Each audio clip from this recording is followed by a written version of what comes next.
आपने इतना सा पढ़ाई करके रखी है, आपको इतनी नॉलेज है, तो फिर आपको ये आइडिया कैसे आया कि फिनार्ट्स को स्टार्ट करना है? एक्चुअली जब कोविड टाइम आया था, so I am into the financial education field pre COVID, like 2018 से I been into the stock market. मैंने मार्केट सीखा, समझा, ट्रेडिंग करी। तो आपको लगता है एथिकली चलने से आपका जो अप्रोच है वो पर्टिकुलरली स्लो है? There are 1700 plus research analysts registered in the SEBI's website, 950 plus investment advisors हैं। आप कोई भी रजिस्टर्ड इंडिविजुअल्स को देखो तो रजिस्टर्ड इंडिविजुअल्स जिस भी तरीके से चलते हैं वो एक एथिकल मोड में चलते हैं। क्या सेबी रेगुलेशंस ग्रोथ को रोकता है? एक्चुअली क्या है ना, ये सबसे बड़ा वो लगता है और इस वजह से ही मतलब मैं तो इनफैक्ट इंडस्ट्री के कई अनरजिस्टर्ड लोगों से भी मिला हूँ। क्या आपकी एडवाइस इतनी बोरिंग है कि आप कंपटीशन में हार रहे हो? नमस्ते everyone and welcome to the very first episode of Finarts research podcast. मैं हूं सुरुचि भाटी और आज हम बात करेंगे हर चीज के बारे में related to finance, investment and how research back decision can truly change your investment journey. Finarts एक सेबी रजिस्टर्ड फर्म है जो कि स्टॉक मार्केट को सिंप्लीफाई करता है इन्वेस्टर्स के लिए। और आज हमारा फर्स्ट पॉडकास्ट शूट करने के लिए हमारे साथ बहुत स्पेशल इंसान है, the mind and mission behind Finarts. So please welcome Taha sir, the founder and CEO of Finaarts Research. एक ऐसे विजनरी पर्सन जो लोगों की अप्रोच को रीशेप करते हैं रिगार्डिंग फाइनेंशियल रिसर्च और market analysis in India. Welcome to the show sir. Thank you Suruchi. Finally it's happening and we have started our first podcast actually. And हमेशा से I just wanted to connect with my audience in this particular way कि अपन जितना ज़्यादा conversation करें and the max knowledge we can give to them. So Taha sir, जैसे कि ये अपना पहला एपिसोड है तो let's start from the beginning. आप हमें अपने बारे में कुछ बताइए। I am PG from NISM Mumbai and actually मैं 6 सर्टिफिकेशंस भी होल्ड करता हूँ फ्रॉम NISM एंड NCFM। तो अगर इन अकेडमीज़ के बारे में मैं आपको थोड़ा सा आइडिया दूँ तो national institute of securities market जो NISM है, ये सेबी का एक एजुकेशनल रिफॉर्म है। तो मैंने पोस्ट ग्रेजुएशन भी NISM मुंबई से ही की थी, प्लस इसके एडिशनल सर्टिफिकेशंस होते हैं। सर्टिफिकेशंस एज इन की कुछ सर्टिफिकेशन है which comes from couple of months के कुछ एग्जामिनेशंस होते हैं। तो मैं 6 एग्जामिनेशंस भी होल्ड करता हूँ इन एवरी डिफरेंट फील्ड। जैसे NSE certification of financial market है, ये नेशनल स्टॉक एक्सचेंज का एक एजुकेशनल बॉडी है। तो NCFM से मैंने टेक्निकल एनालिसिस कंप्लीट किया। फिर national institute of securities market NISM से मैंने रिसर्च एनालिस्ट का मेरा मॉड्यूल कंप्लीट किया। मैंने securities operation and risk management का मॉड्यूल कंप्लीट किया है। Then I have been completed my certification of merchant banking and इन सब के CPEs भी मेरे कंप्लीट हो चुके हैं। मतलब 3 साल का एक्चुअली एक वैलिडेशन पीरियड होता है इन सर्टिफिकेशंस के लिए, वो वैलिडेशन पीरियड भी मेरा कवर अप हो चुका है and all of my certificates are almost renewed. मैं म्यूचुअल फंड डिस्ट्रीब्यूटर का एग्जामिनेशन भी कंप्लीट कर चुका हूँ and apart from that examination NISM series 8 equity derivative certification examination भी है। तो मेरे पास एक्चुअली 2 मॉडल ऑफ एजुकेशन मैं होल्ड करता हूँ। एक पोस्ट ग्रेजुएशन भी मैंने कंप्लीट किया था NISM मुंबई से 2021-2023 बैच से, एंड पैरेलली ये सारे सर्टिफिकेशंस भी मैं होल्ड करता हूँ। And parallelly I am a mentor in the stock market educational field, तो इस चीज़ को मैं ऑलरेडी कवर अप करता हुआ आ रहा हूँ। सो सर, आपने इतना सब आपने पढ़ाई करके रखी है, आपको इतनी नॉलेज है, तो फिर आपको ये आइडिया कैसे आया कि फिनार्ट्स को स्टार्ट करना है? एक्चुअली देखिए, ये जो एजुकेशन लेने का सीन था एक्चुअली जब कोविड टाइम आया था, so I am into the financial education field pre COVID, like 2018 से I been into the stock market. मैंने मार्केट सीखा, समझा, ट्रेडिंग करी एंड देन ट्रेडिंग को कंप्लीट करने के बाद मैंने पर्सनली सोचा कि फिर मैं इसके मेंटरशिप साइड में आता हूँ। तो जैसे ये सर्टिफिकेशंस जो मैंने बताए तो ये मैंने बहुत स्टार्टिंग से निकाले एंड देन फिर मैंने स्टूडेंट्स को एक्चुअली हेल्प करना स्टार्ट किया कि यार आप लोग ये सर्टिफिकेशन कंप्लीट करो, एंड यूजुअली बहुत सारे स्टूडेंट्स ने इससे जॉब्स भी लेना स्टार्ट किया। तो ये सर्टिफिकेशन मैंडेटरी करता है securities and exchange board of India SEBI. तो अब सेबी का यूजुअली सेटअप कैसा है ना कि इन सर्टिफिकेशंस को मैंडेटरी कर देना है। अब सेबी ने मैंडेटरी कर देना है, बच्चों ने ये एग्जामिनेशन निकाल लेना है। जैसे ही ये कोई भी बंदा ये सर्टिफिकेशन निकाल लेता है उस पर्टिकुलर पॉइंट ऑफ टाइम पे उनको अच्छी जॉब की अपॉर्चुनिटीज़ भी मिल जाती हैं, और अगर एक लॉन्गर टर्म के व्यू से देखो तो कैरियर पर्सपेक्टिव भी है। अभी जैसे अगर कोई आपसे बात करता है कि मुझे ऑप्शन ट्रेडिंग करनी है, तो ऑप्शन ट्रेडिंग तो ऐसे आप कोई आया डायरेक्टली स्टार्ट किया एंड देन ट्रेडिंग स्टार्टेड, तो ये कहना तो ना अब रियल नहीं लगता कि आप आए हो। मतलब ऑथेंटिसिटी क्या है, वो ऑथेंटिसिटी किसी इंसान को चाहिए ना एक पर्टिकुलर पॉइंट एंड एंड पे कि आप सर्टिफाइड हो। आप किसी भी फील्ड में जाते हो तो एक सर्टिफिकेशन चाहिए। तो अब 1 से 1.5 महीने के बच्चा अगर प्रिपरेशन करके कोई सर्टिफिकेशन दे रहा है, 20 के टाइम पे बहुत सारे ऑनलाइन क्लासेस कंडक्ट किए, फिर ब्लॉकिंग प्लेटफॉर्म्स पे हमने जाके वर्कशॉप्स लेना स्टार्ट किया और नेशनल लेवल पे सबको जाके बेसिकली इन सर्टिफिकेशंस का मैंने एडवांटेजेस बताया। अब क्योंकि कोविड टाइम था तो आई हैव आल्सो स्टार्टेड किया, मैंने कहा हायर एजुकेशन के लिए कुछ करना चाहिए। तो then I went to the Mumbai and मैंने NISM में 2021-2023 जो मेरा बैच था तो उसमें जाके मैंने पोस्ट ग्रेजुएशन कंप्लीट किया। अब एजुकेशन फील्ड में हम ऑलरेडी काफ़ी टाइम से थे, हमने बहुत सारे स्टूडेंट स्टूडेंट्स को, इनफैक्ट अपनी सिटी भोपाल में आप समझो तो 500 to 1000 स्टूडेंट्स होंगे, मतलब इंक्लूडिंग वर्कशॉप्स मैं आपको बता रहा हूँ जो मैंने कंडक्ट की, मतलब full time courses and workshops मिला के तो ऑलमोस्ट 1000+ स्टूडेंट्स कंप्लीट हो चुके हैं, जिनको हमने एक एजुकेशनल रिफॉर्म के थ्रू एंड एजुकेशन के थ्रू इस मार्केट में लेके आए। अब यूजुअली क्या हुआ ना कि हर, देखिए एक एज है, एक पर्टिकुलर क्राइटेरिया है। फिन आर्ट्स की जो हमने फाउंडेशन रखी, सबसे पहले मैंने अपनी ग्रेजुएशन कंप्लीट की, देन मैंने पीजी कंप्लीट किया, सारे सर्टिफिकेशंस होल्ड किए एंड मार्केट का एक्सपीरियंस होल्ड किया। अब जब ये सारी चीज़ें कंप्लीट हुई तो उसके बाद यूजुअली क्या है कि I have applied for my licence. Actually ऐसा नहीं हो सकता कि फिन आर्ट्स एक्चुअली जैसा आप बोल रहे हो कि एक सेबी रजिस्टर्ड फर्म है, तो सेबी रजिस्टर्ड फर्म ये नहीं हो सकती कि मैं अपने मन से जाऊं और कल को कॉल स्टेप्स देना स्टार्ट कर दूं या किसी को एजुकेशनल एडवाइस देना स्टार्ट कर दूं। तो फिन आर्ट्स की फाउंडेशन के लिए सबसे पहले हमने अप्लाई किया लाइसेंस, क्योंकि मैं बहुत पहले से इस फील्ड में हूँ, तो मेरे पास प्रीवियस एक्सपीरियंस भी था, मैं पीजी होल्डर भी था, तो जो भी सेबी का एक क्राइटेरिया होता है to become a research analyst, तो हमने फिन आर्ट्स के लिए पहले वो क्राइटेरिया पूरा किया एंड 7 नवंबर 2024 को ये हमारी जो फर्म है ये एग्जिस्टेंस में आई। तो ताहारा ही become a SEBI registered person and then फिर हमने एक प्रॉप फर्म क्रिएट करी with the name of Finarts research and then finally इसकी फाउंडेशन रखी। अब फाउंडेशन रखने का सबसे पहला क्राइटेरिया तो लाइसेंसिंग था। लाइसेंसिंग क्यों? क्योंकि हमें रेगुलेटरी चलना था। डे वन से जब भी हम मार्केट में आए, हमने कभी भी कोई फॉल्स प्रोमिसेस नहीं किए पब्लिक को जाके। ऐसा नहीं हुआ सुरुचि कि हमने बस पब्लिक को जाके बोल दिया कि यार आपको स्टॉक मार्केट सीखना है एंड यू आर इंटरेस्टेड तो just come into the market, और आके पैसा डबल करवा देते हैं या स्कीम्स लॉन्च कर देते हैं। मेजर प्रॉब्लम आइडेंटिफाई करने पे फोकस था। प्रॉब्लम क्या था कि सारे लोग एजुकेशन ले भी रहे हैं, तो देखिए आप ये समझिए कि अगर कोई बंदा बीमार होता है तो इट्स नॉट लाइक दैट ना कि आप खुद ही डॉक्टर बनोगे।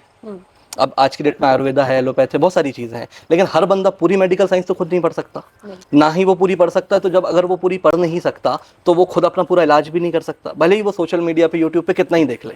And of the day medical professionals are medical professionals. क्योंकि अब मैं आपको बता रहा हूँ कि मैं इतने सालों से पढ़ रहा हूँ, हमने सेटअप स्टार्ट किया, हम एजुकेशन भी देते हैं उन यंगस्टर्स को जिनको हमें लगता है कि यार ये अपना कैरियर बनाना चाहते हैं, या ये वो इंडिविजुअल्स हैं जो लॉन्गर टर्म में कुछ पॉजिटिव या बेटर सोच रहे हैं स्टॉक मार्केट को लेके। लेकिन बहुत सारे लोग ऐसे हैं, they are busy into their life, even the doctors, even the medical professionals, even the working professionals, अभी they don't have that much time कि यार हम पूरा स्टॉक मार्केट बैठ के रट लें। तो फिनांस इस थीम से स्टार्ट हुई है कि हम जो अपनी रिसर्च रिपोर्ट्स देते हैं, हम उस पब्लिक को बेसिकली जाके प्रोवाइड करें जिनको जेन्युइनली एक तो रियल रिसर्च चाहिए, उनको कोई फ्रॉड, मिसकमिटमेंट्स टाइप चीज़ों की रिक्वायरमेंट नहीं है, एंड थर्ड कि वो मार्केट में शायद इतना नहीं पढ़ना या टाइम नहीं दे सकते, या वो टाइम उनका निकल चुका, probably they are into their 30s and 40s and 50s, तो I don't think it's a proper time for them to की come and study the market. तो फिर फिनार्ट्स की हमने ये सोच के फाउंडेशन रखा कि यार हम एक रिसर्च रिपोर्ट्स पब्लिश करना स्टार्ट करते हैं उस पब्लिक के लिए जो जेन्युइनली डिसेंट कन्वर्सेशंस करना चाहती है, रियल रिटर्न्स के बारे में बात करना चाहती है, रियल मार्केट की गिवन सर्कमस्टेंसेस को हम सेंटर में रखते हैं, and then will let you know कि यार मार्केट किस डायरेक्शन में जाता है, क्या चीज़ें पॉजिटिव्स हैं, क्या नेगेटिव्स हैं। तो ये थोड़ा मेरी स्टोरी भी थी कि हमने किस बेसिस से फिनार्ट्स को स्टार्ट किया है, और यही हमारा मिशन है कि हम जेन्युइन रिसर्च लोगों को प्रोवाइड करें। वेल सेड ताहा सर। मुझे लगता है लोग जो एक्चुअल में चाह रहे हैं वो कोई हाइप नहीं है, बस एक ऑनेस्ट डायरेक्शन चाहते हैं। So now we are moving on our next segment of the podcast. हम सब रोल्स रॉयस देखकर इंस्पायर होते हैं, ना कि किसी सेबी सर्टिफिकेट से। जब फिनफ्लुएंसर्स लाखों कमाकर दिखा सकते हैं, तो हम सर्टिफाइड एनालिस्ट की बोरिंग बातें क्यों सुने? वेरी नाइस क्वेश्चन सुरुचि। एक्चुअली देखिए कैसा है ना कि ग्लैमर दिखाना ही वो पर्सन चाहता है जिसके पास जेन्युइनली वेल्थ नहीं है। अभी सोशल मीडिया का ज़माना है, सर की डार्क रियलिटीज़ हमारे सामने हैं। अगर मैं आपको ऐसे ब्रोकिंग फर्म्स दिखाऊं जो सेबी रजिस्टर्ड है इंडिया में और बहुत बड़ी फर्म्स हैं, nobody even knows the name of their owners, but अगर आप उनकी नेटवर्थ चेक करोगे तो they are having 1000 crore plus, 5000 CR plus.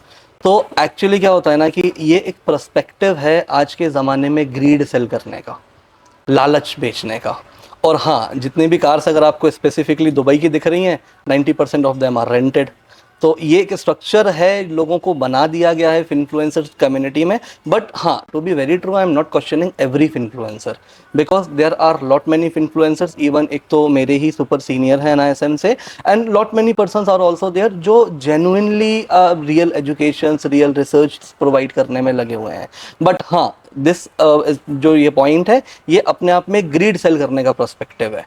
तो हाँ, अगर कोई भी बंदा रजिस्टर्ड है या उसने लाइसेंस लिया हुआ है, तो आप जेन्युइनली सोचिए कि अनरजिस्टर्ड बन के ग्लैमर देना is much easy for every second person, लेकिन जेन्युइनली एजुकेशन लेके लाइसेंस लेना इज़ बहुत टफ, एंड उसके आगे सेबी कंप्लाइंसेस भी है जिनको भी फॉलो करना होता है। सिर्फ लाइसेंस लेने से काम नहीं हो जाता। So that's what my answer is. जैसे कि आपने कहा सब इन्फ्लुएंसर्स बेकार नहीं है, लेकिन कुछ इन्फ्लुएंसर्स फेक है, पर वही लोग ऑप्शन ट्रेडिंग में हर हफ्ते 50% प्रॉफिट की स्टोरी डालते हैं। क्या आप जेलस हो या उनका मेथड एक्चुअली वर्क कर रहा है? अगर मैं ऑनेस्ट आंसर करूंगा, हर हफ्ते 50% कैपिटल गेन कर रहे हैं तो एक साल के अप्रोक्सीमेटली तक तो बैंक खरीद लेना चाहिए था इनको। तो एक्चुअली यहाँ पे आपको कंसेप्ट समझना पड़ेगा रियल रिटर्न्स का। एक आपको मैं बहुत ऑनेस्ट बात बताता हूँ, returns are subjected to based on the capital.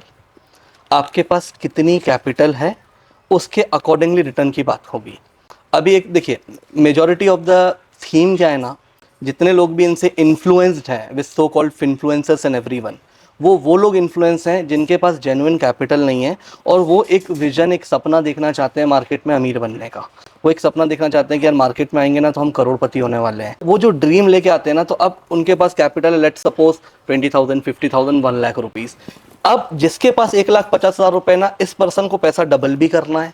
इसको 50%, आप हफ्ते की बात कर रहे हो, मैं बोलता हूँ इसको दिन का रिटर्न चाहिए। दिन में 2 बार भी 50% रिटर्न दे दो तो उसको ज्यादा अच्छा लगेगा। तो ये रियलिस्टिक रिटर्न्स नहीं है। अगर मैं आपसे बात करूं कि लेट्स सपोज हम अपने सिटी के लेवल पे बात करते हैं कि हमारे यहाँ बहुत सारे ऐसे लोग होंगे जिनके पास 10 करोड़ 20 करोड़ का कॉर्पस होगा। अभी क्योंकि मैं ऐसे लोगों के साथ उठता बैठता हूँ, हम ऐसे लोगों से मिलते हैं, if they are having a corpus of let's suppose 10 CR, ठीक है। अब 10 करोड़ का जिसको कॉर्पस है उसको 50% रिटर्न नहीं चाहिए, उसका 50% रिटर्न होता है 5 करोड़ रुपए।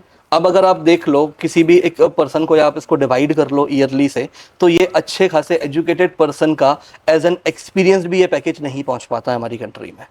तो अब यहाँ पे अगर आप जाके चेक करो तो रिटर्न्स जनरेटेड क्या होंगे जो रियलिस्टिकली अचीव हो सकते हैं। अगर आपको पैसा डबल करना है तो फिर आपको रिस्क भी 100% लेनी पड़ेगी। उस रिस्क के बारे में कोई बात ही नहीं करना चाहता। तो इट्स नॉट लाइक दैट कि वी आर एक्चुअली जेलस। हमारे यहाँ भी प्रॉफिट्स लोग बनाते हैं, हमसे भी एजुकेशन में, तो मैं आपको बैक टू बैक दिखा दूंगा, लेकिन इस चीज को हम सेल आउट नहीं करते। हमारा पर्सपेक्टिव क्या है, देखिए हमारे ऊपर सेबी बैठी है, सेबी भी चाहती है कि हम ग्रीड सेल ना करें। और एक्चुअल पर्सपेक्टिव ये भी है ना कि अगर मैं अपने इंस्टाग्राम स्टोरी पे अपने क्लाइंट का अगर प्रॉफिट यहाँ पे आके शो कर रहा हूँ कि यार इसने 1 लाख कमा लिया, अब एक पर्सन है जिसके हाथ में 20,000 रुपए हैं या वो अपने अकाउंट में 2 लाख रुपए रख के बैठे, तो वो क्या सोचेगा यार कि मेरे को भी ना इतना रिटर्न कैसे भी करके चेस कर लेना है, मेरे को भी जल्दी जल्दी से अमीर बन जाना है। तो लोग जो बेसिकली एक्सपेक्टेशंस रखते हैं मार्केट में वो अनरियलिस्टिक है, शायद इसलिए ये स्टोरीज अट्रैक्टिव होती हैं। तो इट्स लाइक कि रियल रिटर्न्स की बात करो जो अचीवेबल हो। अगर रिटर्न्स डबल हो रहे हैं एक दिन में, फिर सुरुचि हम डिस्कशन किस चीज पे करेंगे कि रिस्क की भी बात करो। भाई उन्होंने 50% दिखा दिया तो रिस्क का पर्सपेक्टिव क्या है? That's the thing. Okay, point is right. तो my next question to you is, अगर एक अनरजिस्टर्ड इन्फ्लुएंसर एक टिप देकर लाखों बना सकता है और आप सेबी रजिस्टर्ड एनालिस्ट इतनी फीस लेकर भी मार्केट में स्लो क्यों है? हाँ, वही मैं आपको बता रहा हूँ, ये सेम पर्सपेक्टिव है कि देखिए अनरजिस्टर्ड लोगों को क्या है कि उनको सिर्फ आपको one side of the market दिखानी है, जो ग्रीड वाली साइड है, जो प्रॉफिट वाली साइड है, जो लालच वाली साइड है, उनको उठाना और उनको आपको सिर्फ प्रैक्टिकली एक ही चीज़ शो करनी है। देखो 20-20 हज़ार के 5 दिन, आप उनका कभी कन्वर्जेशंस चेक करो या उन क्लाइंट के कभी व्हाट्सएप कन्वर्जेशंस चेक करो, तो वो बैक टू बैक रोज प्रॉफिट बेचते हैं। और उनका सिंपल सा पर्सपेक्टिव है कि यार हम यहाँ पे कितने हद तक हम यहाँ पे पब्लिक को लालच दिखा सकते हैं, हम कितने हद तक पब्लिक को ये शो कर सकते हैं कि यार आप प्रॉफिट आओ, आप देखो। अब अनरजिस्टर्ड इंडिविजुअल्स के पास कोई रेगुलेशंस तो है नहीं, तो ना उनको कोई ऑब्जर्व कर रहा है। फिर फाइनली आप इस वाली चीज को भी तो देखो ना कि जिस दिन फिर सेबी इनको पकड़ती है तो फिर पेनल्टीज भी आती हैं और ये बंद भी होते हैं। अब रजिस्टर्ड इंडिविजुअल्स क्या करते हैं, अगर हम बात करेंगे तो हम फेक रिटर्न्स की बात नहीं करेंगे, हम मार्केट रिस्क बताना हमारे लिए मैंडेटरी है। अगर आप हमारा कोई भी इनफैक्ट एडवर्टीजमेंट भी देखते हो तो उस पर सेबी के कंप्लाइंसेस मैंडेटरी हैं। तो हमारा जो पर्सपेक्टिव जाता है रिटर्न्स को लेके, वो हम रियलिटी चेक देते हैं। अगर कोई इंट्राडे रिकमेंडेशंस है, अब ऐसा तो है नहीं कि इंडिया में मैं अकेला आ गया हूं जिसके पास लाइसेंस है। There are 1700 plus research analyst registered in the SEBI's website, 950 plus investment advisors हैं। आप कोई भी रजिस्टर्ड इंडिविजुअल्स को देखो तो रजिस्टर्ड इंडिविजुअल्स जिस भी तरीके से चलते हैं वो एक एथिकल मोड में चलते हैं, वो अननेसेसरली गलत ग्रीड नहीं बेचते। अगर बेचेंगे तो आपको लगता है एथिकली चलने से आपका जो ये अप्रोच है वो पर्टिकुलरली स्लो है? नहीं, मेरा क्वेश्चन है कि फीस लेकर भी मार्केट इतना स्लो क्यों है? हाँ नहीं, मार्केट बिल्कुल स्लो नहीं है। Particularly my question is, fees लेकर भी मार्केट में स्लो क्यों है रिसर्च एनालिस्ट? वही मैं आपको बता रहा हूँ, रिसर्च एनालिस्ट मार्केट में स्लो नहीं है, रिसर्च एनालिस्ट मार्केट में स्लो शो करते हैं। That's the thing. मतलब क्योंकि ये लोग ग्रीड नहीं सेल कर सकते, ये लोग ग्लैमर यूजुअली नहीं देते, ये लोग अननेसेसरली क्लाइंट्स को कैप्चर करने के लिए मिस कमिटमेंट्स नहीं करते। तो ऐसा लगता है पब्लिक को कि यार ये रजिस्टर्ड लोग हैं ना, तो they are the slow processing लोग, क्योंकि ये उस चीज़ों पे चलते नहीं है। That's what I am telling you कि हमें किसी भी इंडिविजुअल को अगर कोई भी चीज़ सेल करनी है, मैं आपको एक नई कंप्लाइंस के बारे में बताता हूँ सेबी के, हम किसी से पेमेंट ले रहे हैं तो भी बीएसई को पता होता है। तो we can not do false promises, we can not do false commitments. तो रिसर्च एनालिस्ट मतलब फर्म्स, मैं कितनी आइए फर्म्स बता दूंगा, आप एक अंदाजा लगा लेना कि what rent they are paying, what salaries they are paying. If someone is having their office in Lower Parel Mumbai, अब लोअर परेल में लोग 1800 स्क्वायर फीट 2000 स्क्वायर फीट का ऑफिस भी मेंटेन कर रहे हैं, वहाँ पे उनके 500-700 प्लस एम्प्लॉइज भी बैठे हुए हैं। आई डोंट थिंक सो कि they are slow, they are far beyond than these unregistered people, but it's just कि क्योंकि ग्रीड नहीं बेचनी, गलत चीजें नहीं सेल करना चाहते हम लोगों को।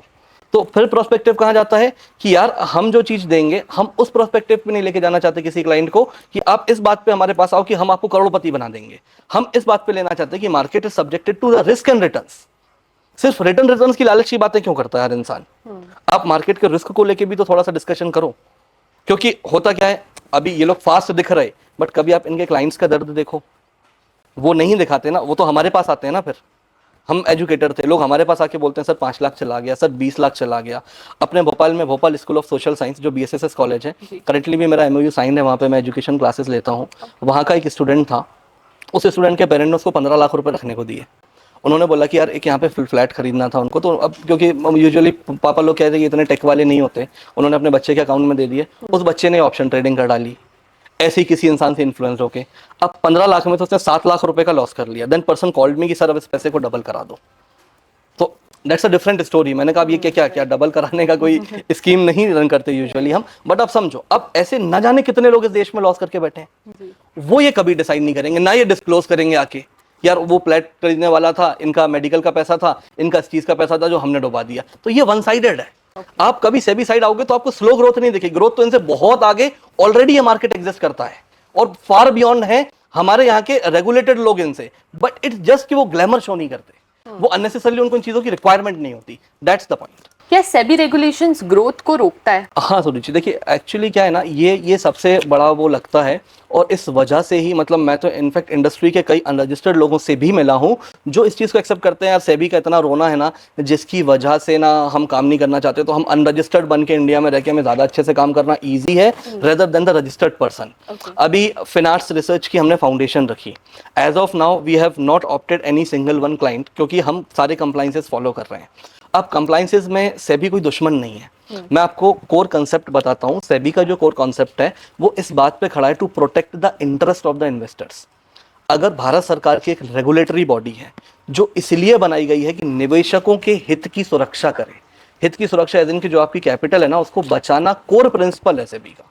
अब सेबी अगर रेगुलेशन बना रही है तो सेबी, अभी यूजुअली क्या होता है ना, लोगों को बुरा क्या लगता है, मैं आपको जेन्युइन बताऊं, उनको बुरा ये लगता है कि हम रोज बैठ के ऑप्शन ट्रेड कर रहे थे और डेली हमें एक्सपायरी मिल रही थी, अब अचानक से हमें रोज एक्सपायरी मिलना बंद हो गई। तो वो लोग ना डायरेक्टली कर नशा रहे थे मार्केट में, उनको एक एड्रेनलिन पंप मिल रहा था।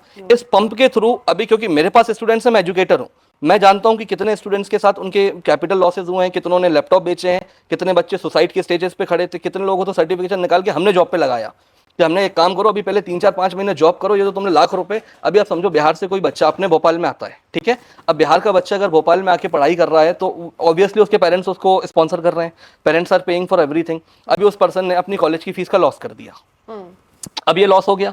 अब ये लॉस हो गया कि उस स्टूडेंट की कंडीशन क्या है, बेसिकली उसका नाम आदित्य था, वो TIT कॉलेज का था। अब यूजुअली उसकी कंडीशन क्या हो गई कि यार वो बहुत डिप्रेशन में आ गया कि फीस का पैसा है नहीं, लैपटॉप उसको सेल करने की सिचुएशन आ गई। अब ये एक नॉर्मल सा बंदा है जो अपनी इंजीनियरिंग क्लासेस करने भोपाल आया। अब यहाँ पे सिचुएशन क्या हो गई कि यार वो तो कहीं से इन्फ्लुएंस हो गया, इन्फ्लुएंस होकर आपने उठा के पैसा लॉस कर दिया। अब ऐसे न जाने कितने लोगों के पैसे लॉस हुए। अब डेटा देखो, ये हजारों करोड़ में डेटा है जो पब्लिक का लॉस हो गया। अब जब सेबी देख रही है कि यार देश में कुछ गलत हो रहा है तो वो कंप्लाइंसेस लाती है। उसने कंप्लाइंसेस निकाल के एक्सपायरीज के रूल्स चेंज किए। अब बीइंग एन RA, अभी तक पिछले रूल्स क्या थे कि कोई भी रिसर्च एनालिस्ट डायरेक्ट क्लाइंट से पैसा ले सकता था। अब एक नया कंप्लाइंस आया, कंप्लाइंस एज इन की नॉर्मल पब्लिक को मैं कहना चाहूंगा कि compliance are the rules, finance की ऑडियंस को ये रूल्स एंड रेगुलेशंस, नियम कायदे जो सेबी बनाती है। तो अब यहाँ पे क्या हुआ कि अब ये नए कंप्लाइंस आ गए कि जो पेमेंट है वो मैंडेटरी है कि हमारी जो आईडी बनेगी, मतलब UPI आईडी बनेगी, वो finance.RA बनेगी, मतलब BSE बॉम्बे स्टॉक एक्सचेंज इसको अप्रूव करके देगा। तो जो पेमेंट हम क्लाइंट से रिसीव कर रहे हैं वो BSE को भी पता है और हमारे पास भी पता है और क्लाइंट को भी पता है। अब यहाँ पे वो हमसे रिफंड भी चार्ज कर सकता है, हम उसके साथ कुछ गलत करें तो हमारी कंप्लेन भी कर सकता है, और ये एज एन आरए मैं खुद बोल रहा हूँ। क्योंकि अब यहाँ पे क्या है ना कि जितने लोग अनरजिस्टर्ड चलना चाहते हैं उनको रेगुलेशन से क्यों डर लगता है, क्योंकि या तो आप किसी का पैसा खाना चाहते हो, या आपको लगता है कि यार एक काम करते हैं, 5 लोगों को बाय कराते हैं, 5 को सेल कराते हैं, आधे कमा लेंगे आधे लॉस कर लेंगे, जो कमा लेंगे उनसे परसेंटेज मांग लेंगे। These are the business strategy of these people. तो इन वजहों से क्या हो रहा है ना मार्केट में कि लोगों को ऐसा लगता है कि यार SEBI regulation is too boring thing. जिसकी नीयत साफ है और जो जेन्युइनली काम करना चाहता है ना, हमें करना है, हमें compliances, we enjoy actually compliances, हमें मजा आता है इसमें। भाई रूल्स है, फॉलो करना है, दैट्स इट। स्कूल गए कंप्लाइंसेस फॉलो किए, कॉलेज में थे कंप्लाइंसेस फॉलो किए, ऑफिस में थे तो डेडलाइन फॉलो करी, तो सेबी भी हमारे लिए सब कुछ है तो हम करते हैं फॉलो। जब नया इन्वेस्टर सीखने आता है तो उसको ग्लैमर दिखता है, नॉलेज नहीं। ये तो मैंने आपसे क्लियरली समझ लिया। ठीक बात है। क्या आपकी एडवाइस इतनी बोरिंग है कि आप कंपटीशन में हार रहे हो? हाँ, बस यही वाली जो चीज है ना, पब्लिक को मैंने आपको बताया ना कि जो रजिस्टर्ड लोग हैं वो इनसे इतने ऊपर हैं, ये लोग जो सोच भी नहीं सकते। आपको देखना है, आप ज़रूर फाउंडर की नेटवर्थ देखो, आप स्टॉक की नेटवर्थ देखो, आप इक्विंटस वेल्थ की नेटवर्थ देखो, कितनी सारी रजिस्टर्ड एडवाइजरीज हैं, ब्रोकिंग फर्म है, इनके ओनर्स बस फ्लेक्स नहीं करते। तो ऐसा नहीं है कि हम इस कम्युनिटी से हार रहे हैं या हम इस कम्युनिटी से बहुत पीछे हैं। ये मैं पूरे रेगुलेटेड लोगों की बॉडी की तरफ से आपसे बात करना चाहता हूँ। बट ये है कि अब देखो, ये वाली बात होती है ना कि अगर आप रियल चलोगे, आप जेन्युइन चलोगे तो आप स्लो चलोगे, लेकिन आप लंबा चलोगे, आप सस्टेन इनसे ज्यादा करोगे। भाई अनरजिस्टर्ड आदमी आया, 4 महीने बाद किया, अगर या तो कोई साइबर फ्रॉड का केस उन पे लग गया या उन्होंने किसी किस्म का वो कर दिया तो वो लोग मार्केट से भाग जाते हैं। कंपनी गई, नाम गई, लोगों का पैसा डूब गया। स्टॉक मार्केट में कई तरीके के फ्रॉड्स चल रहे हैं। तो भाई अनरजिस्टर्ड लोग तेज तो चलते हैं, फिर जिस दिन आके सेबी उनको पकड़ती है तो फिर उस दिन वो विक्टिम कार्ड नहीं आना चाहिए। आप समझ रहे हैं ना मेरा पर्सपेक्टिव? तो पर्सपेक्टिव ये कि रजिस्टर्ड एनालिस्ट इनसे हार तो नहीं रहे, बट हाँ ये हम कहेंगे कि वो बहुत फास्ट है। अभी मेरे को जेन्युइन बिजनेस करने का अपनी सिटी में, या हम अभी पूरे इंडिया के क्राउड को, मध्य प्रदेश के क्राउड को कैप्चर करना चाहते हैं, तो ये हमारे लिए टफ जाएगा, और बिल्कुल टफ जाएगा। बिकॉज क्योंकि हम एक जेन्युइन रिटर्न्स की बात कर रहे हैं, हम ग्रेड की बात नहीं कर रहे, हम पैसा डबल नहीं करवा रहे। तो हाँ, इस टर्म में हम थोड़ा स्लो चलेंगे लेकिन बहुत लंबा चलेंगे। ये लोग फास्ट हैं बट इनकी जो रन है वो एक लिमिटेड है। यहां तक दौड़ेंगे, उसके बाद खत्म है। That's the point. आप लोग पंप और डंप की बात करते हो, पर क्या बड़े म्यूचुअल फंड्स और कंपनीज भी स्लो मोशन में पंप नहीं करते अपने स्टॉक्स को? देखिए ऑनेस्टली मैं आपको बताऊं, ये काफी क्रिटिकल क्वेश्चन है। पंप एंड डंप को लेके मैं आपको बताता हूं कि जो रेगुलेटरी बॉडी है, पहले मैं चाहूंगी कि आप अपनी ऑडियंस को ये बता दीजिए कि पंप एंड डंप का ये concept, what is it? Okay, pumping and dumping stock market में जो चलती है वो बेसिकली एक सिंपल सा कॉन्सेप्ट होता है कि कोई भी छोटा सा स्टॉक उठाया, उसमें सारे बड़े प्लेयर्स या जिसके पास ज़्यादा पैसा है उन लोगों ने उसमें पैसा डाला, स्टॉक की हाइप बन गई। 20 रुपये 25 रुपये का स्टॉक था, 30 40 50 100 रुपये तक एकदम से चला गया। पब्लिक को लगता है कि यार बहुत तेज़ चल रहा है, फिर ऑल ऑफ अ सडन जब वो स्टॉक अपने पीक पे पहुंच जाता है, जब सारी पब्लिक उसमें कूद चुकी होती है, फिर वो जो पर्सन जिसने स्टार्टिंग के टाइम पे उस पर पैसा इन्वेस्ट किया था, वो लोग वहाँ से पैसा निकाल देते हैं और पब्लिक फंस जाती है। इस प्रोसेस को बेसिकली हम कहते हैं पंपिंग एंड डंपिंग। कि भैया किसी भी चीज़ को पंप कर दिया। क्रिप्टोज में ये रैलीज बहुत ईजिली चलती हैं, बहुत सारे क्रिप्टो कॉइन्स ऐसे आए, उठा दिया गया। बड़े इन्वेस्टर्स, वेल्स और ऑपरेटर्स, इनको whatever the name you wanted to call, हम लोग इनको अलग अलग नामों से बोलते हैं। तो ये जो बिग प्लेयर्स हैं ये इस तरीके से करते हैं। अब ये जो म्यूचुअल फंड्स और इस इंडस्ट्री पे ये बात आती है, तो to be very honestly I am telling you, securities and exchange board of India इतनी स्ट्रिक्ट रेगुलेटरी बॉडी है इंडिया में, जिसके चलते मुझे नहीं लगता कि कोई ये हिमाकत कर सकता है कि सेबी ऊपर बैठी है और आप चाहो कि आप स्टॉक में मत, क्योंकि mutual funds are the trust processes, उनके रेगुलेशन, वो association of mutual fund of India, वहाँ पे एमपीबी बीच में है, सेबी भी है, 2 रेगुलेटरी बॉडीज से घिरा हुआ है। अब लोग सिस्टमैटिक इन्वेस्टमेंट प्लान करके सारी चीजें करके एसआईपीस करके, म्यूचुअल फंड की एक प्रोसेस होती है कि सारा पैसा उठा के एक फंड मैनेजर को दे दें।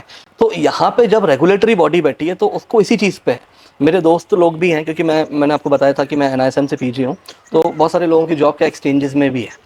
अब मल्टी कम्युनिटी एक्सचेंज के सर्विलेंस डिपार्टमेंट में भी लोग हैं जो हमारे क्लासमेट्स हैं, बैचमेट्स हैं। तो बहुत सारी चीज़ें क्या है कि हमारे डिस्कशन में रहती हैं। तो एक सर्विलेंस डिपार्टमेंट होता है, तो एक्सचेंजेस एक सर्विलेंस रडार चलाते हैं इन चीज़ों के लिए कि कहीं कोई ब्लैक मनी तो नहीं आ रहा, कहीं कोई फ्रॉड मनी तो नहीं एग्जिस्टेंस में निकल के आ रहा। तो बहुत सारी चीज़ें होती हैं।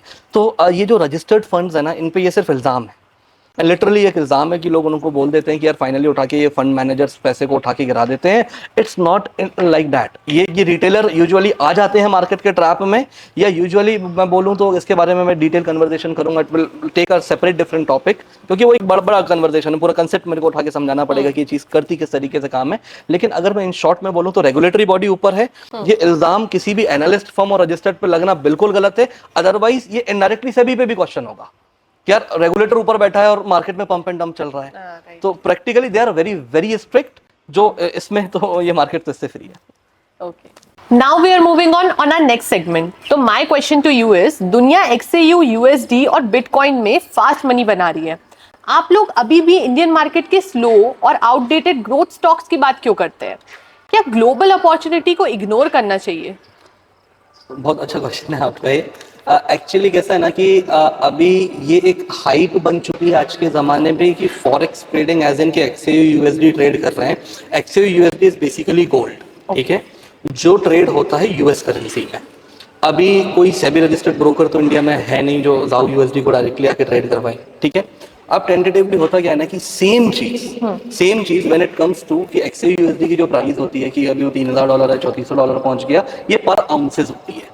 1 ounce is equal to 28 point कुछ ग्राम्स ऑफ गोल्ड होता है जो डॉलर में है। जब आप इसको कन्वर्ट करोगे इंडियन रुपीज के हिसाब से, तो ये सेम चीज आपको ट्रेडेबल कहाँ मिलेगी? Multi commodity exchange of India में, जहां गोल्ड ऑलरेडी इंडिया में ट्रेड होता है, ठीक है। तो गोल्ड फ्यूचर कॉन्ट्रैक्ट ट्रेड हो रहा है MCX पे, गोल्ड के ऑप्शंस भी हैं, फ्यूचर्स पे ऑप्शंस MCX ने बेसिकली लॉन्च कर रखे हैं। तो ये इंस्ट्रूमेंट ट्रेड हो रहा है, लेकिन वो जो एक बिहेवियरल फाइनेंस का एक सब्जेक्ट होता है फोमो, टॉपिक एक फियर ऑफ मिसिंग आउट। तो पब्लिक को ऐसा लगता है गोल्ड ट्रेड कर रहे हैं तो ये इंडियन मार्केट का आउटडेटेड इंस्ट्रूमेंट है, बट मैं इंटरनेशनल मार्केट में जाके XAU USD ट्रेड कर रहा हूं तो मैंने फॉरेक्स ट्रेड कर लिया। अच्छा। सो बेसिकली बात ये है कि इंडियन मार्केट के आउटडेटेड नहीं है। रिटर्न्स तो हमारे स्टॉक्स ने भी बहुत अच्छे दिए, 5x 10x के रिटर्न्स भी हमारे यहाँ हैं। IPO सिंगल डे में पैसा डबल करता है, 90% अबाउ गेन्स सिंगल डे पे। अभी पिछले महीने के जो IPOs थे उन लोगों ने भी इतने हेवीली लिस्टिंग्स दिए। तो ये कभी ऐसे नहीं जाएगा कि इंडियन स्टॉक्स उठा के रिटर्न्स कम देते हैं। ये जाएगा कि आज के ज़माने में पब्लिक को ये हाइप बना दी गई कि इंटरनेशनल मार्केट्स में अगर हमें जाना है या इंटरनेशनल मार्केट्स में ट्रेड करना है तो हम कुछ बहुत यूनिक कर रहे हैं, हमें कुछ नया मिल गया। जबकि वहाँ पे आपका ब्रोकर इंडिया में सेबी से रजिस्टर्ड नहीं है, ठीक है। 90% ऑफ ब्रोकर्स के साथ जो प्रॉब्लम है वो आपके डिपॉजिट एंड विड्रॉल्स नहीं देते। तीसरा सबसे बड़ा इशू ये आता है कि आप अपने देश की मेन करेंसी को छोड़ के दूसरी करेंसी में ट्रेड करते हो। इसको लेके बहुत सारे लीगल इश्यूज भी आते हैं। Even today banks are not supporting such kind of transactions, जहाँ पे आप डॉलर्स को और बाकी चीज़ों को कन्वर्ट करो। तो पहले तो ये यूजुअली होगा कि अभी जो हमारी रेगुलेशंस पे बात हो रही थी ना, सेबी ने रूल्स बनाए किसके लिए? पब्लिक को सॉर्ट करने के लिए, पब्लिक को सही लाने के लिए कि यार चलो इनका पैसा बच जाए। अब ये जो कम्युनिटी है सोशल मीडिया की, इस कम्युनिटी ने उठा के क्या किया, इन्होंने पब्लिक को बोला कि अब आओ इंटरनेशनल मार्केट ट्रेड करते हैं, आ जाओ क्रिप्टो करेंसीज ट्रेड करते हैं, बिटकॉइंस ट्रेड करते हैं और फॉरेक्स ट्रेड करते हैं। अब हम उन देशों की करेंसीज में जाकर ट्रेड कर रहे हैं जो शायद हमारे यहाँ ना रिक्वायर्ड है, ना ही उनका कोई मेन कोर निकल के आता है। तो ये पब्लिक को ये समझना है कि देखिए आप इंडिया में किसी भी सेबी रजिस्टर्ड, चाहे ब्रोकर हो, एडवाइजर हो, रिसर्च फर्म हो, आप इनसे डील करो। आपका ₹1 का भी ट्रांजेक्शन इधर से उधर नहीं हो सकता। मैं एक स्टेटमेंट ये तक देता हूँ कि जितना पैसा आपके बैंक में भी सेफ नहीं है ना, उससे ज्यादा पैसा आपके इंडियन मार्केट के डीमैट अकाउंट में सेफ है। तो money safety comes first rather than the returns. पहले तो सेफ्टी की बात आ गई। अब अगर लोगों को हमने बोला कि आपका पैसा इंडियन मार्केट में सेफ है, फिर बात ये आ गई कि आपको इंटरनेशनल मार्केट्स में क्यों जाना है। तो आप इंटरनेशनल मार्केट्स में अगर आप जा रहे हो तो सेम चीज जो XAU USD की आपने बात करी, वो इंडिया में भी तो ट्रेड होता है गोल्ड के नाम से। ये क्लैरिफिकेशन पब्लिक को पता होना चाहिए। तो ऐसा नहीं है कि हमारा मार्केट कोई आउटडेटेड है या बहुत स्लो स्टॉक्स चल रहे हैं। World is investing in India nowadays. Well said. So now my next question to you is, जब फॉरेक्स और ऑप्शंस में लोग डेली 2 से 3% रिटर्न निकालते हैं, तो आप वैल्यू इन्वेस्टिंग में साल के 15% सुनकर खुश क्यों होते हो? क्या ये स्लो एम्बिशन नहीं है? हाँ, लगता है सही है। एक्चुअली पब्लिक के साथ यही है एक क्राइटेरिया कि यार 15% साल की बात कर रहे हो तो बहुत बोरिंग बात होती है। बट 2% या 3% दिन की बातें जो so called forex traders they रहे हैं तो ये बहुत ल्यूक्रेटिव साउंड होता है। तो कहाँ 15% साल, कहाँ 3% दिन, तो महीने के हिसाब से ही ये उनका 50-60% हो गया। सो ये वही वाली बात हो जाती है कि देखिए when it comes to the real money, जिसके पास जेन्युइन पैसा, उसे 3% दिन नहीं चाहिए, उसे 3% महीना भी नहीं चाहिए, वो तो 1% मंथ पे खुश हो जाता है। तो आप समझो पैसा जैसे जैसे जैसे अमाउंट बढ़ता है ना, वैसे वैसे लोगों की रिस्क एपिटाइट भी कम हो जाती है। आप जेन्युइनली सोचो सुरुचि, अभी आपके पास let's suppose you are having a 50 CR of corpus. अभी कंसेप्ट है फाइनेंस का टाइम वैल्यू ऑफ मनी। जी। इन्फ्लेशन से अगर अपने पैसे को आप एडजस्ट करो, अगर आपने अपने पैसे को कैश में होल्ड रखा है या उसकी आपने एफडी नहीं कराई या वो सिर्फ आपका होल्ड है, आपको बैंक इंटरेस्ट भी शायद एक लिमिटेड अमाउंट तक ही मिलेगा, तो टाइम के साथ value of money goes down. भाई आपका पैसा तो नीचे आ रहा है ना, कैश में भी रख रखा। भाई ये चीज नॉन फाइनेंस वाले लोग नहीं समझते, ना ही पब्लिक को इस बात का क्राइटेरिया होता है कि भाई लोग क्या सोचते हैं कि यार हमने पैसा उठाया और पूरा पैसा कैश में उठा के सेव कर लिया, हमारे पास 10 लाख रुपए रखे हैं, हमारे पास 1 करोड़ रुपए रखा है और वो उनके पास लिमिटेड अमाउंट है। अब पब्लिक को ये चीज बहुत अच्छे से समझना पड़ेगी कि पैसे को काम पे लगाना पड़ेगा, वरना टाइम के साथ उसकी परचेजिंग पावर कम हो जाएगी, जो डायरेक्टली रिलेटेड होता है इन्फ्लेशन से। अब यूजुअली क्या होगा, इन्फ्लेशन से प्रोटेक्ट करना है आपको तो 6 से 7% ईयरली रिटर्न्स बेयर मिनिमम चाहिए। लोग एफडीज की तरफ भागते हैं, एफडीज के ऊपर रिटर्न्स लेके आओगे तो अभी आप 50 करोड़ पे वो करो ना कि अगर आपको 50 करोड़ पे 10% सालाना रिटर्न मिल रहा है तो आपका 5 करोड़ रिटर्न हो गया। अब 5 करोड़ को उठा के आप डिवाइड कर लो मंथली, तो आपके पास डिसेंटली 50 लाख प्लस टेंटेटिवली एक आपके पास डिसेंट इनकम आ रही है, क्योंकि आपके पास एक कॉर्पस है। वहां आपको 3% दिन नहीं लगेगा। क्यों? क्योंकि आप सबसे पहले सोचोगे यार सर अगर 3% दिन का प्रॉफिट है तो क्या महीने का अगर 50% आ रहा है तो 15-20 जा सकता है। फिर वो सामने वाला आपसे बोलेगा कि हाँ आपका 20% जा भी सकता है। जब 50 करोड़ का 20% आप माइनस करोगे तो आपको क्या सुनाई देगा, 10 करोड़ का लॉस हो गया। अब वो एक अगर इंडिया में देखो तो किसी इंसान की शायद पूरी जिंदगी है वो, जो आप डायरेक्टली लॉस कर दो। तो 2-3% रिटर्न्स किसको अट्रैक्टिव लगेंगे, जिसके पास पैसे बहुत लिमिटेड, छोटा पैसा। जिनके पास जेन्युइन पैसा है वो डिसेंट सी बात करते हैं। दूसरा एक और चीज मैं इस पॉइंट पे बोलना चाहता हूँ कि अगर आप पावर ऑफ कंपाउंडिंग समझो, कंपाउंडिंग को अगर सही तरीके से आप समझो तो it's a 8th wonder of the world, जो म्यूचुअल फंड इंडस्ट्री भी आपको समझाती है। मैं अगेन आपको समझा दे रहा हूँ कि कंपाउंडिंग का सेटअप क्या है। आप थोड़ा थोड़ा पैसा करके एक कॉर्पस बना डिसेंट सा, और उस कॉर्पस को 10-20-30 साल के लिए छोड़। अगर आपका कैगर 20% प्लस भी रहता है तो 10 लाख रुपए से उठा के आप 250 करोड़ से ऊपर की नेटवर्थ बना सकते हैं। बस आपको टाइम स्पेंड देना पड़ेगा।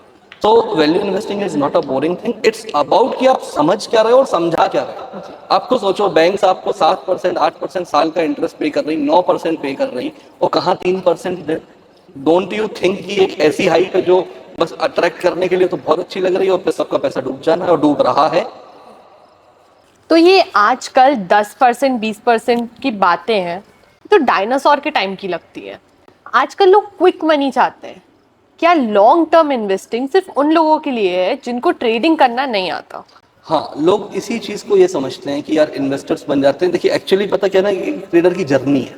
एक बंदा आता है स्टॉक मार्केट में आया, पहले वो सोचता है मैं ट्रेडर बन जाऊं। अगर वो ट्रेडिंग में फेल होता है तो सबसे पहले तो वो ऑप्शन में जाता है आजकल, क्योंकि आजकल के डायनामिक्स ऐसे हैं कि आए हैं तो स्टार्ट ही ऑप्शन ट्रेडिंग से करेंगे। ऑप्शन ट्रेडिंग में अगर वो फेल हो गया तो एक काम करो इक्विटी ट्रेड करना चालू करते हैं। अभी इक्विटी ट्रेडिंग सीखते हैं। अब वो वहां भी फेल हो गया तो उसको लगता है कि मैं इन्वेस्टर बन जाता हूँ, लॉन्ग टर्म में साल का 15% भी मिलेगा तो ग्रोथ होगी। नहीं, इसको एक्चुअली इंसान को समझने के लिए ना फाइनेंशियल प्लानिंग समझनी होगी। एक पर्सनल फाइनेंशियल प्लानिंग करके सेटअप होता है। तो वो फाइनेंशियल प्लानिंग यूजुअली कैसा होता है ना कि इंसान को पहले डिसाइड करना होता है कि गोल्स क्या है। लॉन्ग टर्म सोच रहे हो, शॉर्ट टर्म सोच रहे हो। आज की डेट में मेजोरिटी ऑफ द नया यंग यूथ तो प्लान ही नहीं करता कि यार हमें रिटायरमेंट प्लान करना है। आपने कभी सोचा रिटायरमेंट प्लानिंग के बारे में? बिल्कुल no, you are earning but you do not want कि अभी मैं उठा के 30 साल बाद का प्लान करूँ। जबकि होता क्या है कि अगर जो अपनी फाइनेंशियल प्लानिंग सॉर्ट कर ले अपने यंग टाइम पे, और उसको अभी से पता हो कि शॉर्ट टर्म गोल्स क्या है, लॉन्ग टर्म गोल्स क्या है, इंपल्सिव बाइंग क्या होती है, कितना पैसा अभी रखना है, कितना पैसा एक लॉन्गर टर्म में रखना है, तो पर्सन सॉर्टेड चले। तो अब देखिए ट्रेडिंग को मैं मना नहीं करता कि ट्रेडिंग से कोई पैसा नहीं बना सकता। ट्रेडिंग से पैसा बनता है, बराबर बनता है, बट वो पर्सन या तो वो इतनी मेहनत कर ले या फिर एक जेन्युइन, जैसे हम भी तो इंट्राडे की रिकमेंडेशंस देना अलाउड है। हम भी इसका प्लान लॉन्च करेंगे आने वाले फेसेस में। अभी हम वैल्यू इन्वेस्टिंग पे फोकस कर रहे हैं, हमने इंट्रा पे भी फोकस करना है, हमने आगे चल के डेरिवेटिव्स पे भी फोकस करना है। तो ये फोकस क्या है कि या तो आप एक ऐसे इंसान के साथ एसोसिएट हो जाओ जो 5-7-10 साल का एक्सपीरियंस रख रहा है, या वो टाइम खुद को देना चाहो। अगर कोई बंदा है वो ब्रिलियंट भी है, मैंने मान लिया कि चलो आपके अंदर वो ब्रेन है, still market takes some time. वो टाइम होगा तो भी अगर जेन्युइनली रिटर्न निकालोगे तो 15 से 20% महीना, नॉट 2-3% डेली, क्योंकि डेली प्रॉफिट्स नहीं है, लॉसेस भी आते हैं। तो ये आपका क्वेश्चन क्या है, ये सॉर्ट होगा कैसे? बंदे की पर्सनल फाइनेंशियल प्लानिंग से, कि जो चीज लॉन्ग टर्म को सोच रहा है वो लॉन्ग टर्म। ये तो फेल्ड ट्रेडर है जो इन्वेस्टर बन गया तो वो बोलता है कि ये बोरिंग है। बट जो जेन्युइनली चलेगा वो अपनी फाइनेंशियल प्लानिंग करेगा, उसके हिसाब से पर्सन विल चूज। आप लोग एसआईपी को बेस्ट मानते हो। अगर आप मार्केट टाइमिंग को समझकर लमसम पैसा डाल दो तो क्या एक्स्ट्रा रिटर्न नहीं कमाना चाहिए? क्या मार्केट टाइमिंग सिर्फ एक मिथ है? हाँ जी, तो देखिए जो सुरुचि आपने क्वेश्चन किया है ना, ये अपने आप में क्रिटिकल क्वेश्चन है। यूजुअली कैसा है ना कि अगर मार्केट टाइमिंग की बात करें तो इन शॉर्ट अगर मैं आपको मार्केट टाइमिंग बताऊं तो market timing is basically means कि यार आप एक पर्टिकुलर टाइम में मार्केट को चूज़ करो, यार मार्केट अभी लो पे आया है, इसको अभी खरीद लेते हैं, एक साथ पैसा डाल लें। हर महीने 10-10 हज़ार, 2-2 हज़ार, 5-5 सौ रुपये करके नहीं करते हैं। अगर सिस्टमेटिक इन्वेस्टमेंट प्लान की बात करेंगे तो क्या होगा, हर महीने कुछ पैसा जाएगा, हर दिन कुछ पैसा जाएगा, तो ओवरऑल जब आप पूरे ईयर में पैसा डालोगे तो आपको एक एवरेज प्राइस मिलेगी। बट अगर हम बात करें लंप सम एक बार में पैसा डाल दें, मतलब आपको फिर वो पर्टिकुलर टाइम पता करना पड़ेगा मार्केट में कि यार आज मार्केट का लो है। फॉर एन एग्जाम्पल 2020 की बात थी, 2020 जो ईयर था वो प्रीवियस रिसेशन था अपने इंडियन फाइनेंशियल मार्केट में, ठीक है। 2020 में कोविड था, कोविड के टाइम पे रिसेशन आया, वो सबको पता था कि अच्छे स्टॉक्स भी अंडर वैल्यूड हो गए। अब वो तो एक अच्छी टाइमिंग थी जो सबको मिल गई, that's a once in a blue moon. But अब अगर आज के टाइम पे देखो तो वो टाइमिंग डिकोड करना is a very critical thing for any individual, even for a analyst like us, कि वो एग्जैक्ट टाइमिंग की अगर मैं आपसे बात करूं तो वो इतनी इजीली डिकोड नहीं होती कि यार मैं अभी पूरा लमसम पैसा डालूं, मैं थोड़ा थोड़ा करके ना डालूं और एक बाद में जाके फिर जब ऊपर पे जाए तो एग्जिट कर दूं। तो मार्केट टाइमिंग को ये नहीं कह सकते कि मिथ है, but market timing is something is, वो कोई अगर एक्सपीरियंस्ड पर्सन हैंड होल्ड करने के बाद चेक करता है और वो भी एंटायर मार्केट की जगह अगर वो पर्टिकुलर स्टॉक्स पे जाए तो I personally think it's much easy for them because of the valuation parameters in the market. आप वैल्यूएशन देखोगे तो वो चीज़ आपको पता करने में इजी है। ओवरऑल मार्केट की बात आ जाती है तो फिर नेशनल इशूज हैं, इंटरनेशनल इशूज हैं, ट्रम्प टैरिफ जैसे एक बात आ गई, मिडिल ईस्ट वॉर हो गया, रशिया और यूक्रेन वॉर हो गया, बहुत सारे ग्लोबल डायनामिक्स हो जाते हैं जिनकी वजह से कई बार प्राइजेस आ जाते हैं। गोल्ड के जो प्राइजेस थे, सिल्वर के जो प्राइजेस थे, all of a sudden peak पे पहुंच गए। अब ये यूजुअली आप सोचो कि इसको हम बिल्कुल बैठ के एकदम से डिकोड करके लंप सम पे पैसा डालें तो ज्यादा ईजियर आपको समझो ना बीइंग एन इन्वेस्टर। भाई आपने पूरे साल में 1 जनवरी से लेकर 31 दिसंबर तक रोज पैसा डाला मार्केट डेज में, ठीक है। अब मार्केट डेज में अगर आपका रोज पैसा डल रहा है तो आपको जो प्राइस मिलेगी वो ओवरऑल एवरेज प्राइस मिलेगी मार्केट की। जो लॉन्ग टर्म सोचता है, I don't personally think so कि उनके लिए ये टाइमिंग मैटर करती है, बट फॉर स्विंग ट्रेडर्स और फॉर द पर्संस तो it's about the opportunity based on the valuation in the market. अगर आप वैल्यूएशन समझ रहे हो तो वो है। ओवरऑल मैं टोटल इसको मिथ नहीं बोलूंगा, बट डिकोड करना is very much complex specifically for the beginners. Okay. Technical analysis को लोग जुआ, गैम्बलिंग कहते हैं, पर बड़े बैंक्स और फंड्स भी तो चार्ट्स और इंडिकेटर्स का यूज करते हैं। अगर टीए गलत है तो वो यूज क्यों करते हैं? देखिए ये तो हमेशा से एक लड़ाई रही है हमारे मार्केट में कि लोगों में हमेशा एक वो रहता है कि यार हम टेक्निकल को ज़्यादा अच्छा मानते हैं, हम फंडामेंटल एनालिसिस को ज़्यादा अच्छा मानते हैं। तो ये तो देखो हमेशा से एनालिस्ट के बीच में, ट्रेडर्स के बीच में एक फाउंडेशन रहती है। अब ये टोटल बोलना भी सही नहीं है कि टेक्निकल एनालिसिस पे कोई वो नहीं है बच्ची, जबकि even one of our professor in our college वो टेक्निकल एनालिसिस को बहुत खास रिस्पेक्ट नहीं करते थे। उनका सिंपल सा ऑब्जर्वेशन था कि मार्केट जो है वो फंडामेंटल से चलता है। मार्केट कंपनी से चलेगा, उसकी वैल्यूएशन से चलेगा, उसकी इमेजेस से चलेगा। भाई कंपनी क्या परफॉर्म कर रही है इस पे मैटर करता है। चार्ट कुछ भी बन जाए, कल को कंपनी ने ऑपरेशन शट डाउन कर दे तो चार्ट एक क्वेश्चन मार्क क्रिएट कर देता है और कंपनी का स्टॉक ऑब्वियसली नीचे आना, क्योंकि कंपनी अपने ऑपरेशंस ही नहीं रन करने वाली है। डिपेंड करता है किस टाइप की कंपनी है, क्या है कंपनी, कमा रही नहीं कमा रही। सो that's the fundamental thing. Technical analysis is completely based on the charting tools. भाई आप इंडिकेटर्स देख रहे हो, ऑसिलेटर्स देख रहे हो, जबकि उसकी फाउंडेशंस भी सही है क्योंकि वो एक ग्लोबल मेरिट्स पे चलता है कि स्टडी ऑफ पास्ट डेटा की, मतलब एक पास्ट डेटा की स्टडी को हम यूज करते हैं फ्यूचर में होने वाले प्रेडिक्शंस को लेके। तो अब यहाँ पे ये नहीं कहा जा सकता कि टेक्निकल एनालिसिस को बिल्कुल क्वेश्चन मार्क बना दो। Even we do use technical with the combination of fundamental. But अगर कोई शॉर्ट टर्म ट्रेड कर रहा है तो मैं अपने साइड से जो पर्सनली रिकमेंडेशन दूंगा, आप बिल्कुल टीए यूज करिए, कोई बुराई नहीं है। लेकिन अगर आप लॉन्ग टर्म पे जा रहे हो तो फंडामेंटल्स भी लेना पड़ेंगे साथ में। अगर आपको लॉन्ग टर्म पे अपना लंप सम पैसा या छोटा पैसा या लॉन्ग विजन देख रहे हो, आपको ये नहीं पता कि कंपनी करती क्या है, चार्ट में खूबसूरत सी कैंडल बन गई तो उससे तो काम नहीं होगा ना। So that's the thing. Okay, so we need a combination of both technically. Okay, great. जैसे कि सर आपने अभी अपनी डिग्रीज के बारे में बताया, तो मैं आपसे एक क्वेश्चन करूंगी। अगर डिग्री और नॉलेज से ही पैसा बनता है तो सबसे बड़े इन्वेस्टर्स और ट्रेडर्स कॉलेज ड्रॉप आउट क्यों हैं? क्या प्रैक्टिकल एक्सपीरियंस की वैल्यू किताबी ज्ञान से 100 टाइम्स बेटर है? देखिए जो मैंने डिग्री की चीज़ें बताई तो वो तो एक एजुकेशनल पार्ट हो गया मेरी लाइफ का। बट पैरेलली आप ये देखो कि मैं मार्केट को कब से ऑब्जर्व कर रहा हूँ। आज की डेट में मुझे भी 7 साल हो गए। अब डिग्री और एजुकेशन की जब भी बात होती है, भाई हाँ, मैं मान रहा हूँ कि जो टॉप कंपनीज के ओनर्स हैं और जो टॉप ट्रेडर्स हैं उनमें से बहुत सारे ऐसे हैं जिन्होंने कोई डिग्री नहीं ली। बट फिर बात ये आती है कि सेबी इतना बड़ा कॉलेज क्यों रन कर रहा, 400 450 करोड़ का अगर कैंपस वो लोग बना रहे हैं, तो प्रोबेबली देयर इज समथिंग जिसका उन लोगों का कोई सेटअप होगा, कोई मोटिव होगा कि यार फाइनेंशियल मार्केट्स की नॉलेजेस लोगों तक पहुँचें। अब यूजुअली क्या होता है कि इसको मैं कभी कॉम्पिटिट नहीं कर सकता आज की डेट में बैठ के कि यार आप पढ़ाई लिखाई छोड़ के सिर्फ इस पे आ जाओ, या पढ़ाई लिखाई से कुछ नहीं होता। बट अगर मीनवाइल आप मेरे केस को बात करो तो अगर शायद मैं इतनी पढ़ाई लिखाई नहीं करता तो मैं कभी एनआईएसएम नहीं पहुंच पाता, कभी मैं एक्सचेंजेस को अंदर से नहीं जान पाता, कभी मैं फंड मैनेजर्स के साथ उठ बैठ नहीं पाता। तो ये जो पूरा स्ट्रक्चर हुआ, तो ये कहीं ना कहीं ये बात उसी पे आई ना कि जो नॉलेज मैंने मार्केट में ली है प्लस जो एक्सपीरियंसेस मैंने गेन किए हैं। तो नॉलेज तो है, मतलब मिलेगी आपको। और अगर आप भले किसी कॉलेज से भी डिग्री नहीं लो, but if you are into the financial market और द स्टॉक मार्केट टीम और इंडस्ट्री, तो वो ज्ञान पहुंचेगा कैसे आप तक? भाई किताब तो आपको खोलनी पड़ेगी, पढ़ना तो आपको पड़ेगा। Knowledge is itself an experience. That's what you are saying. Yes, actually इस पे यही लेके जाएंगे कि भाई जो रियल एक्सपीरियंसेस हैं, भाई आप नॉलेज ले लो, नॉलेज भी अपने आप में एक एक्सपीरियंस है जैसा कि पॉइंट आपने बोला। एंड पैरेलली आपको ये भी चाहिए कि मार्केट का एक्सपीरियंस भी उतना ही इंपॉर्टेंट है, क्योंकि जो रियल चीजें आपको सिखाएगा वो स्टॉक मार्केट ही सिखाएगा and of the time. Okay, आप हमेशा रिस्क मैनेजमेंट की बात करते हो, पर रिस्क लेने वाले जल्दी अमीर बनते हैं, तो डर डर के इन्वेस्टमेंट करने का बेहतर स्ट्रैटेजी क्या है? देखिए, डर डर के इन्वेस्टमेंट तो ऐसा नहीं होता कि इन्वेस्टमेंट डर डर के करना है या रिस्क नहीं लेना है। देखिए, व्हेनेवर आप एक बार सोचते हो, देखिए यहाँ पे ना मैं आपको एक टर्म बताता हूँ, हम स्टॉक मार्केट में हम सिक्योरिटीज मार्केट की बात करते हैं। अब स्टॉक मार्केट सिक्योरिटीज मार्केट का एक फॉर्म है, जैसे स्टॉक्स हैं वैसे बॉन्ड्स हैं, वैसे कमोडिटीज हैं, वैसे डेरिवेटिव इंस्ट्रूमेंट्स हैं, जैसे करेंसीज एक इंस्ट्रूमेंट्स हैं। तो when it comes to the securities, अभी कोई इन्वेस्टर है जो बोलता है कि हमें रिस्क लेना ही नहीं है, देन हम प्रोबेबली बोलेंगे कि अगर आप इस तरीके का आप नेचर रखते हो तो आप फिक्स्ड इनकम सिक्योरिटीज में इन्वेस्ट करो।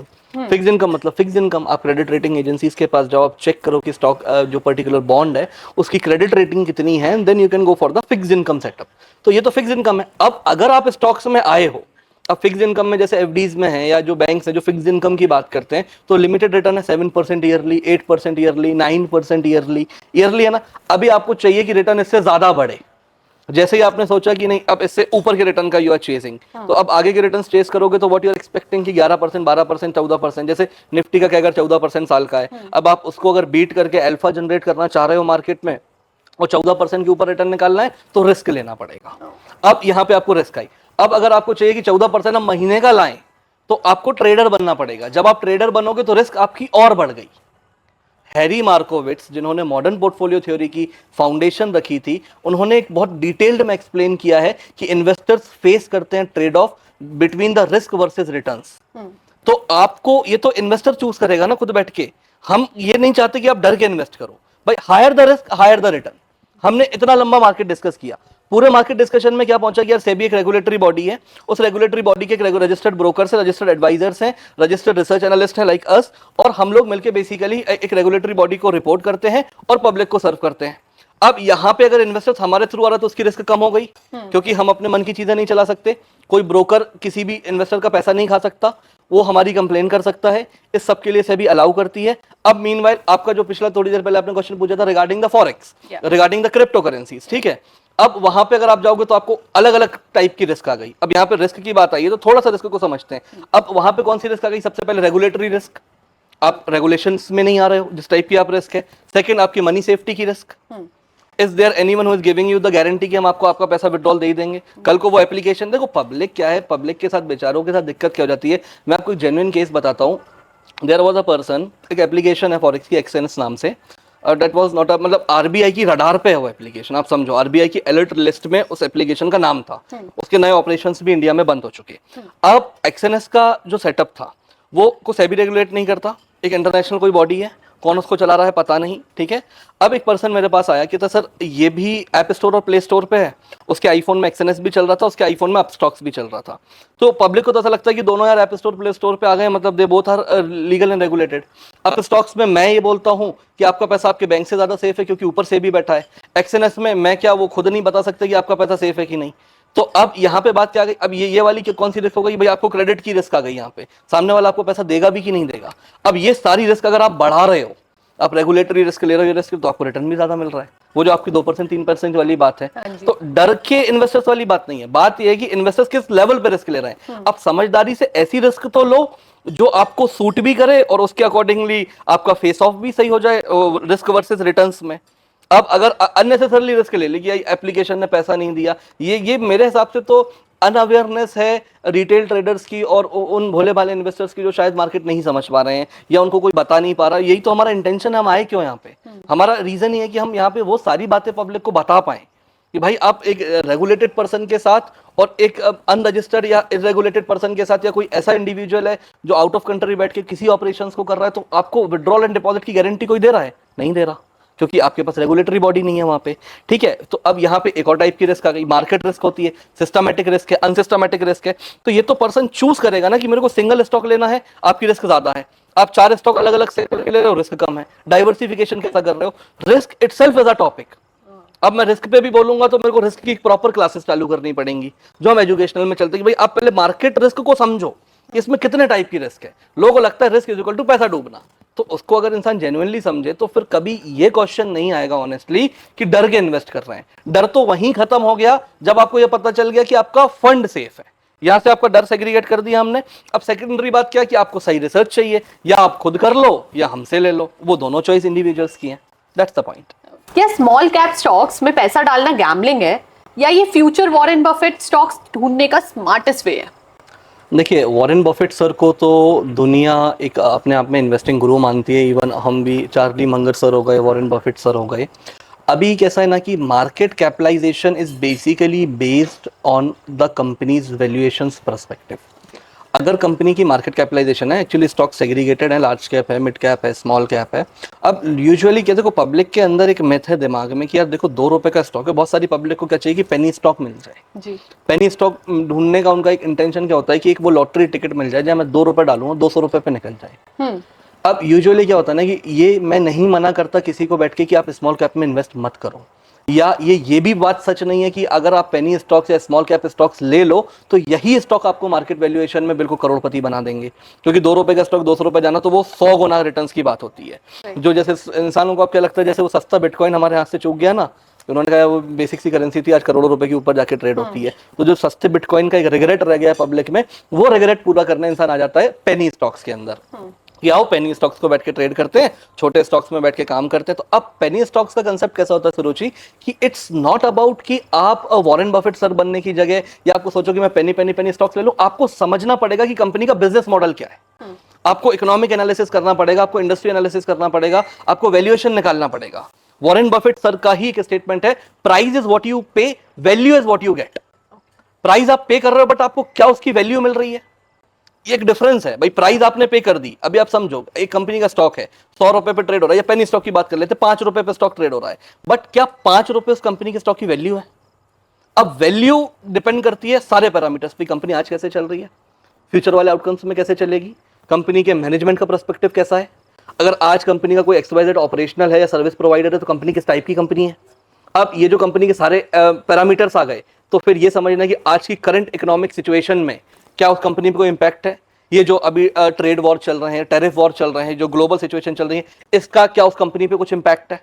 अब ये पूरा रिसर्च पर्सपेक्टिव आ गया ना, तो बात ये नहीं होगी कि 2 रुपए का स्टॉक लेने के 200 रुपए जाएगा ही जाएगा। वो commentary is subjected to the research.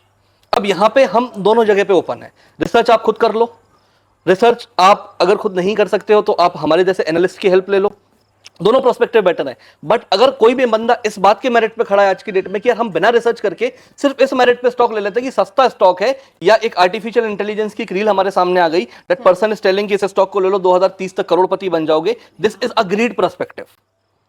भाई आपको, मेरे को बुराई नहीं कि आप 2 रुपए का स्टॉक नहीं लो भाई, क्यों, अगर अच्छी कंपनी है आज की डेट में, भाई बहुत सारी कंपनीज है। आज एक छोटा बिजनेसमैन है, यंग एंटरप्रेन्योर है, आया उसने अपनी कंपनी स्टार्ट करी, अब उनका कोई पर्सपेक्टिव, एक विजन है। जैसे ओला इलेक्ट्रिक है, आज की डेट में स्टार्ट हुई है, उनका भी एक विजन है, एक पर्सपेक्टिव है। अब भावेश अग्रवाल जी को समझिए, इंसान को दुनिया में जैसे देखना जानना है। भाई बात ये कर रही है ना कि क्या आपको मैनेजमेंट का विजन, उनका पर्सपेक्टिव, आज के इकोनॉमिक सर्कमस्टेंसेस, क्या ये आपको आगे कंपनी सर्वाइव करती हुई दिख रही है। लेट्स सपोज कोई नई बैंक है, अब आपको क्या उस बैंक के ऑपरेशंस ऐसे लग रहे हैं, तो this is subjected to the research activities. ये मेहनत बंदे को करनी पड़ेगी अगर आपको इंटेलिजेंट इन्वेस्टर बनना है। बेंजामिन ग्राहम सर की जो बुक थी, जिसको वॉरेन बफेट लोग भी इन्वेस्ट रिकमेंड करते हैं, फॉर द वैल्यू इन्वेस्टिंग, वो किताब यही तो रिकमेंड करती है कि भाई आप प्राइस और वैल्यूएशन समझो। जिस दिन इंसान को ये वैल्यूएशन समझ में आ गया, उस दिन आपकी खुद का जो एनालिसिस है इंसान का, वो भी बहुत आगे जा सकता है। अपार्ट फ्रॉम दिस, हम अपनी रिसर्च रिपोर्ट में ये सारी चीजें डिटेल्ड में एक्सप्लेन करते हैं कि हमने क्या देखा। रजिस्टर्ड और अनरजिस्टर्ड का फर्क ही है कि अनरजिस्टर्ड आदमी बोल देगा 2 रुपए पे स्टॉक है, ले लो 20 जाएगा। हम ये बोलते हैं कि भाई इसको ले लो, तो क्यों ले लो, हमने क्या देखा। आप डिटेल्ड हमारी रिसर्च रिपोर्ट्स पढ़िए, सारे आपको पर्सपेक्टिव मिलेंगे। ओके, आपके हिसाब से ग्रीड मार्केट का सबसे बड़ा दुश्मन है? ठीक है, मुझे लग रहा था कि ये इल्जाम मुझ पे आएगा। पर क्या ग्रीड ही सबसे बड़ा मोटिवेशन नहीं है जो लोगों को मार्केट में लेके आता है? देखिए, लालच को देखो, एक ये ह्यूमन टेंडेंसी है कि कोई भी इंसान सेटिस्फाइड नहीं है इस दुनिया में। आप इस चीज को समझो। Even if I am here and doing something because I wanted to chase something more, you are here, anyone is here. भाई जो भी इंसान है वो आज कुछ कर रहा है, उसके सपने हैं, उसको हमेशा उससे ज्यादा चाहिए। वरना तो एक लेमन पब्लिक यही सोचेगी कि यार एक आदमी को, मेरे को एक बार इतना पैसा कमा लेना है, उसके बाद मैं रिटायर हो जाऊंगा। बट एक टाइम बाद जब पर्सन उस चीज़ को अचीव कर लेता है, उसके बाद उसे और चाहिए होता है, उसके बाद उसे और चाहिए होता है। तो देखिए, ये तो एक नेचुरल ह्यूमन टेंडेंसी मैं बोलूंगा कि ह्यूमन नीड्स मोर। ठीक है, वो है, उसके लिए लोग एंथुजियाज्म करते हैं, लोग पढ़ते हैं, सीखते हैं, पैशन फॉलो करते हैं, अपना काम करते हैं। तो वो तो एक पर्सपेक्टिव है पब्लिक का, उसको मैं डिनाई नहीं करता। अब बात करते हैं कि when it comes to the stock market, भाई स्टॉक मार्केट में fear and greed are the biggest enemies of the people as well. और ये कहीं ना कहीं इंसान को सेफ भी रखते हैं। मैं दोनों बातें करता हूँ। मैं ये नहीं बोल रहा हूँ कि ग्रीड दुश्मन है। बाकी आप इस पर्सपेक्टिव को समझो कि अगर लालच में आप ऐसे डिसीजन ले रहे हो जो आपको इमोशनली चार्ज करके रखे हैं, फिर तो ये पर्सपेक्टिव बहुत गलत हो गया ना आपके पर्सनल फाइनेंसेस को लेके। आज कोई बंदा सिर्फ इस मेरिट पे बाजार में आता है, मैं बताता हूँ, हमारे पास लोग आते हैं, वो 1 लाख रुपए लेके आ रहे हैं और उनको 4 लाख रुपए चाहिए और 4 महीने का टाइम चाहिए। अभी ये लालच की परम सीमा है। अब समझो, इसके ऊपर लालच डर जाए। तो पर्सपेक्टिव पब्लिक ये बेसिकली रख के चल रही है आज की डेट में। लोग सोचते हैं कि यार हम ये 20,000 रुपए रखते हैं, इसको एक बार में लगाते हैं और हमें 1 लाख रुपए महीना चाहिए। ये पर्सपेक्टिव है। फिर अब जब ग्रीड से आप चार्ज हो, पर ये इस मार्केट में एंटर होने की एक तरीके से मोटिवेशन भी तो है। नहीं, मोटिवेशन है तो उस मोटिवेशन में पैसा भी तो जा रहा है। आप पर्सपेक्टिव ये समझो ना भाई, इंसान आ गया, भाई मोटिवेशन आ गया, तो क्या हम अपने मार्केट की मोटिवेशन के, लोगों के मोटिवेशन के चक्कर में उन जगह के लोगों से भर दें, तो फिर लोग गलत नहीं बोलते ना कि स्टॉक मार्केट सट्टा है। ये वाला फाउंडेशन आया कैसे कि ये सट्टा बाजार है, जुआ बाजार है, इसमें नहीं जाओ। वो तो आज हम आ गए, हमने पढ़ लिया, और बहुत सारे लोग हम जैसे आ गए बाजार में, जो आज आके बता रहे हैं कि इसमें कैरियर है, जो आज आके बता रहे हैं कि इसमें एजुकेशन है, जो आके बता रहे हैं कि स्टॉक मार्केट को कॉमर्स का बच्चा एज अ कैरियर चूज कर सकता है। सिक्योरिटीज मार्केट में आपको नेशनल इंटरनेशनल जॉब्स हैं, CMT CIFA जैसे कोर्सेज हैं, आप रिसर्च एनालिस्ट, रिसर्च फर्म्स मेरी तरह खोल सकते हो। तो ये तो अब हम आके बता रहे हैं ना, टाइम चेंज। बाकी अगर आप पब्लिक से सोचो तो पब्लिक क्या बोलती है, स्टॉक मार्केट सट्टा है या जुआ बाजार है, यार वहां तो पैसा डूबना ही डूबना है इंसान का। तो ये पर्सपेक्टिव पब्लिक के माइंड में आया कैसे? ये उस लालच से आया जिसकी वजह से वो एंटर होता है। तो अब जो मार्केट होगा, देखिए अब ये रिवॉल्यूशन का टाइम है। अब इतने सारे लोग आ चुके हैं, अब ये सोशल मीडिया का टाइम है। हम जब सब पब्लिक के सामने आ रहे हैं, तो जितने भी जेन्युइन लोग आ रहे हैं ना सामने, वो इस चीज को बता रहे हैं कि आने वाला जो हमारा है, देखिए हम इंडिया ग्रोथ स्टोरी पे बिलीव रखते हैं। हम मानते हैं कि हम एक अंडर डेवलपिंग नेशन है जो डेफिनेटली डेवलप्ड होगा। और जब इस चीज पे और हम अपनी इकोनॉमी को 20 ट्रिलियन के ऊपर लेके जाएंगे, तो हम अपने मार्केट को उस ब्लड बात से नहीं रंगना चाहते कि बंदे आके कल को ये कहेंगे स्टॉक मार्केट में आए थे, हमने अपनी लाइफ सेविंग गंवा दी, स्टॉक मार्केट में आए थे, हमारा इतना पैसा डूब गया, हमारी कॉलेज की फीस डूब गई, हमारे मेडिकल एक्सपेंसेस डूब गए, हमारा ऐसा चला गया, लोगों का रिटायरमेंट फंड लोगों ने डुबा रखा है इस मार्केट में। तो I personally get angry in this perspective. तो ग्रीड एक अच्छी है, वो human tendency, human needs more, उसमें कोई इशू नहीं है। बट अगर एक इंसान को आके बता दो, उसको रिस्क समझा दो, कुछ मत करो, रिस्क समझा दो, तो वो अपनी रिस्क एपिटाइट के हिसाब से ग्रीड में आए ना। ये बात गलत हो जाती है। ग्रीड में आने का मतलब है कि यार बंदे की लाइफ सेविंग 2 लाख रुपए है, उसको पूरा एक सिंगल ट्रेड में डलवा रहे हो और वो भी ग्रीड पे चार्ज हो रहा है। तो that is not the right thing. So we cannot say कि greed is the total enemy, but people need to understand the risk appetite। एक बार उन्हें पता चल जाए कि यार ये मेरी प्रोफाइल है, इसके हिसाब से मुझे रिस्क लेना चाहिए अपनी जिंदगी में, मैटर सॉल्व। तो आने वाले जमाने का जो मार्केट होगा, जिसमें एक हम निफ्टी का बहुत ब्राइट फ्यूचर देखते हैं, हम अपने इंडियन मार्केट का बहुत ब्राइट फ्यूचर देखते हैं, तो हम पीछे वो लोगों को नहीं छोड़ के जाना चाहते जो बोले कि यार स्टॉक मार्केट ने हमारा डुबाया। दे वेरी वेल नो, इंसान के पास 2 लाख का कॉर्पस, अगर वो सोचे कि मैं 20,000 से स्टार्ट करूं, कितनी एथिकल बात है। भाई 1,80,000 आपके पास सेव है, आप छोटे छोटे से स्टार्ट करो। आप पे हो पा रहा है तो करो, नहीं हो पा रहा है तो मत करो। जेन्युइन पर्सन को ढूंढो, तो एक अच्छी तरीके से जाओ ना। तो ग्रीड में ओवरचार्ज होकर अगर खुद को डुबा ले रहे हैं तो फिर तो ये मार्केट के लिए भी नेगेटिव है। और ये चीज तो हम क्या, कोई मेरे को नहीं लगता कि इंडिया में ये छोड़ के जाना चाहता होगा कि पब्लिक इस तरीके से अपना पैसा लॉस करे। राइट। अगर आपकी वाइफ, गर्लफ्रेंड आपको कहे कि high risk high return plan छोड़कर सेफ एफडी में पैसे डाल दो, तो आप प्यार चूज करोगे या पैसा? ये तो it's too personal question. And apart from this, usually क्या होता है कि देखिए शाम में घर सबको जाना होता है। ये पर्सपेक्टिव ऐसा नहीं है कि इस पे कोई कमेंट्री हो पाए, बट देखिए इट्स ये क्वेश्चन बिल्कुल इस पे जाएगा कि भाई fixed returns is subjected to कि आपको लिमिटेड गेन्स चाहिए। राइट। अगर इस क्वेश्चन को मैं टेक्निकली आंसर करूँ ना तो बेटर है कि 50% फिक्स्ड में डाल दो, रिमेनिंग पैसे पे रिस्क ले लो। और वाइफ गुस्सा हो जाए तो? डाइवर्सिफाई किया ना, दोनों लेवल पे डाइवर्सिफिकेशन है, क्योंकि उसकी सहमति भी रखी ना। देखो क्या होता है, एसेट एलोकेशन की बात है। भाई आपको चाहिए एफडी, हमने एग्री किया कि भाई आपके लिए एफडी भी हम कर रहे हैं। अब किसी को चाहिए कि नहीं थोड़ा सा रिस्क भी ले लेते हैं, तो जरूरी नहीं ना कि भाई रिस्क बैलेंस कैसे होगी, या तो पूरा एफडी डालेंगे तो रिटर्न्स कम हो जाएंगे, अब रिटर्न्स भी ज्यादा चाहिए। तो अगर दोनों की बात को एग्री करना है आपको एक पर्टिकुलर पॉइंट ऑफ टाइम में कि आपका मार्केट का भी क्यूरियोसिटी सिंप्लीफाई हो जाए और सेफ्टी भी आ जाए, तो सेफ्टी प्लस ऐसा कॉम्बिनेशन क्या है, डाइवर्सिफाइड पोर्टफोलियो बना लो जिसमें फिक्स इनकम भी पैसा आपके पास हो और थोड़ा सा पैसा आप इक्विटी में भी डाल दो, तो आपके पास बैलेंस्ड भी हो गया और डाइवर्सिफिकेशन भी हो गया। तो दोनों चीजों को इस तरीके से बैलेंस किया जाता है। जब एक कंपनी का सीईओ खुद स्टॉक बेच रहा हो तो क्या हमें उसमें इन्वेस्ट करना चाहिए?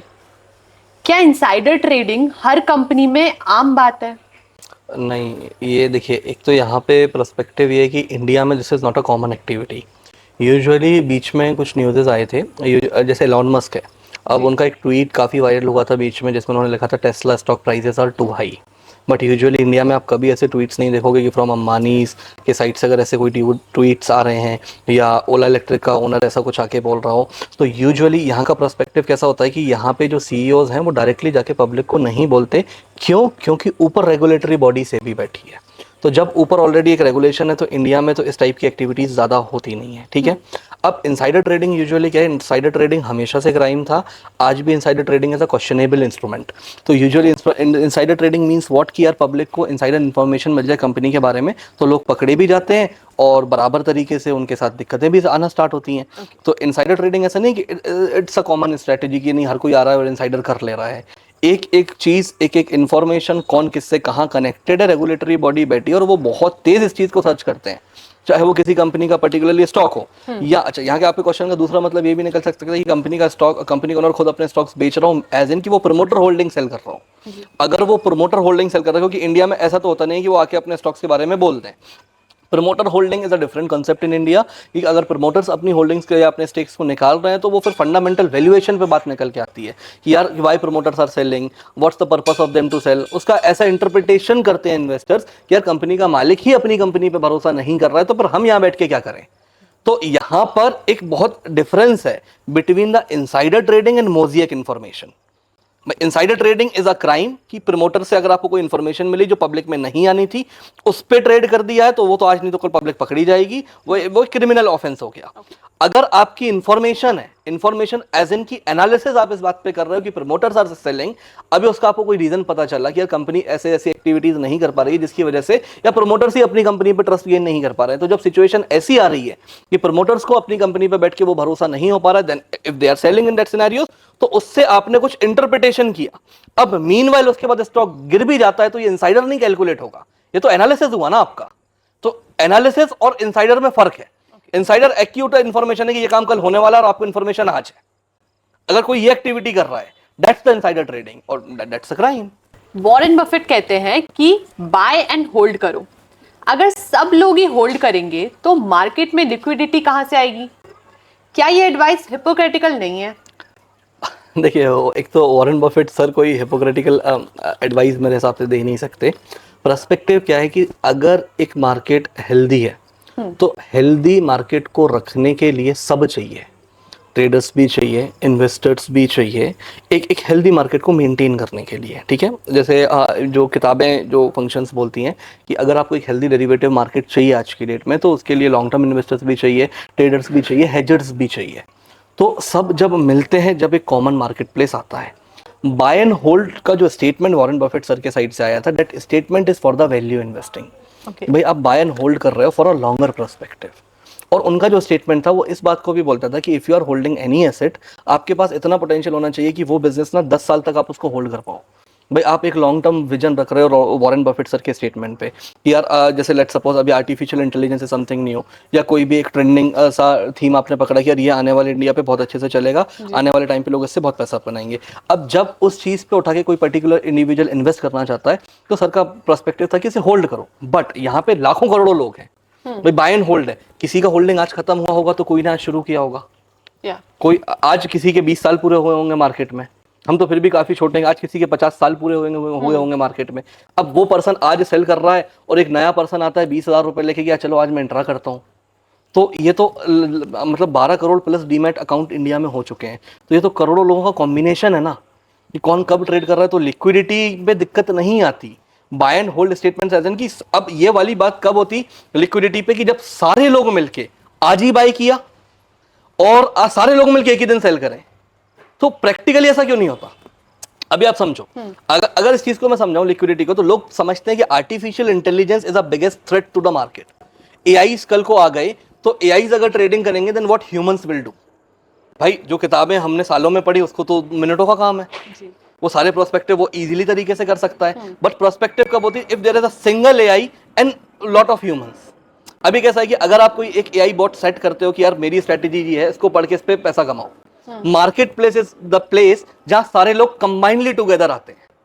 भाई अगर सारे एआईज भी मिलके एक साथ आ गए ना, तो एक एआई को दूसरी एआई में भी फियर एंड ग्रीड इमोशंस उसको लाने पड़ेंगे अपने अंदर इनबिल्ट।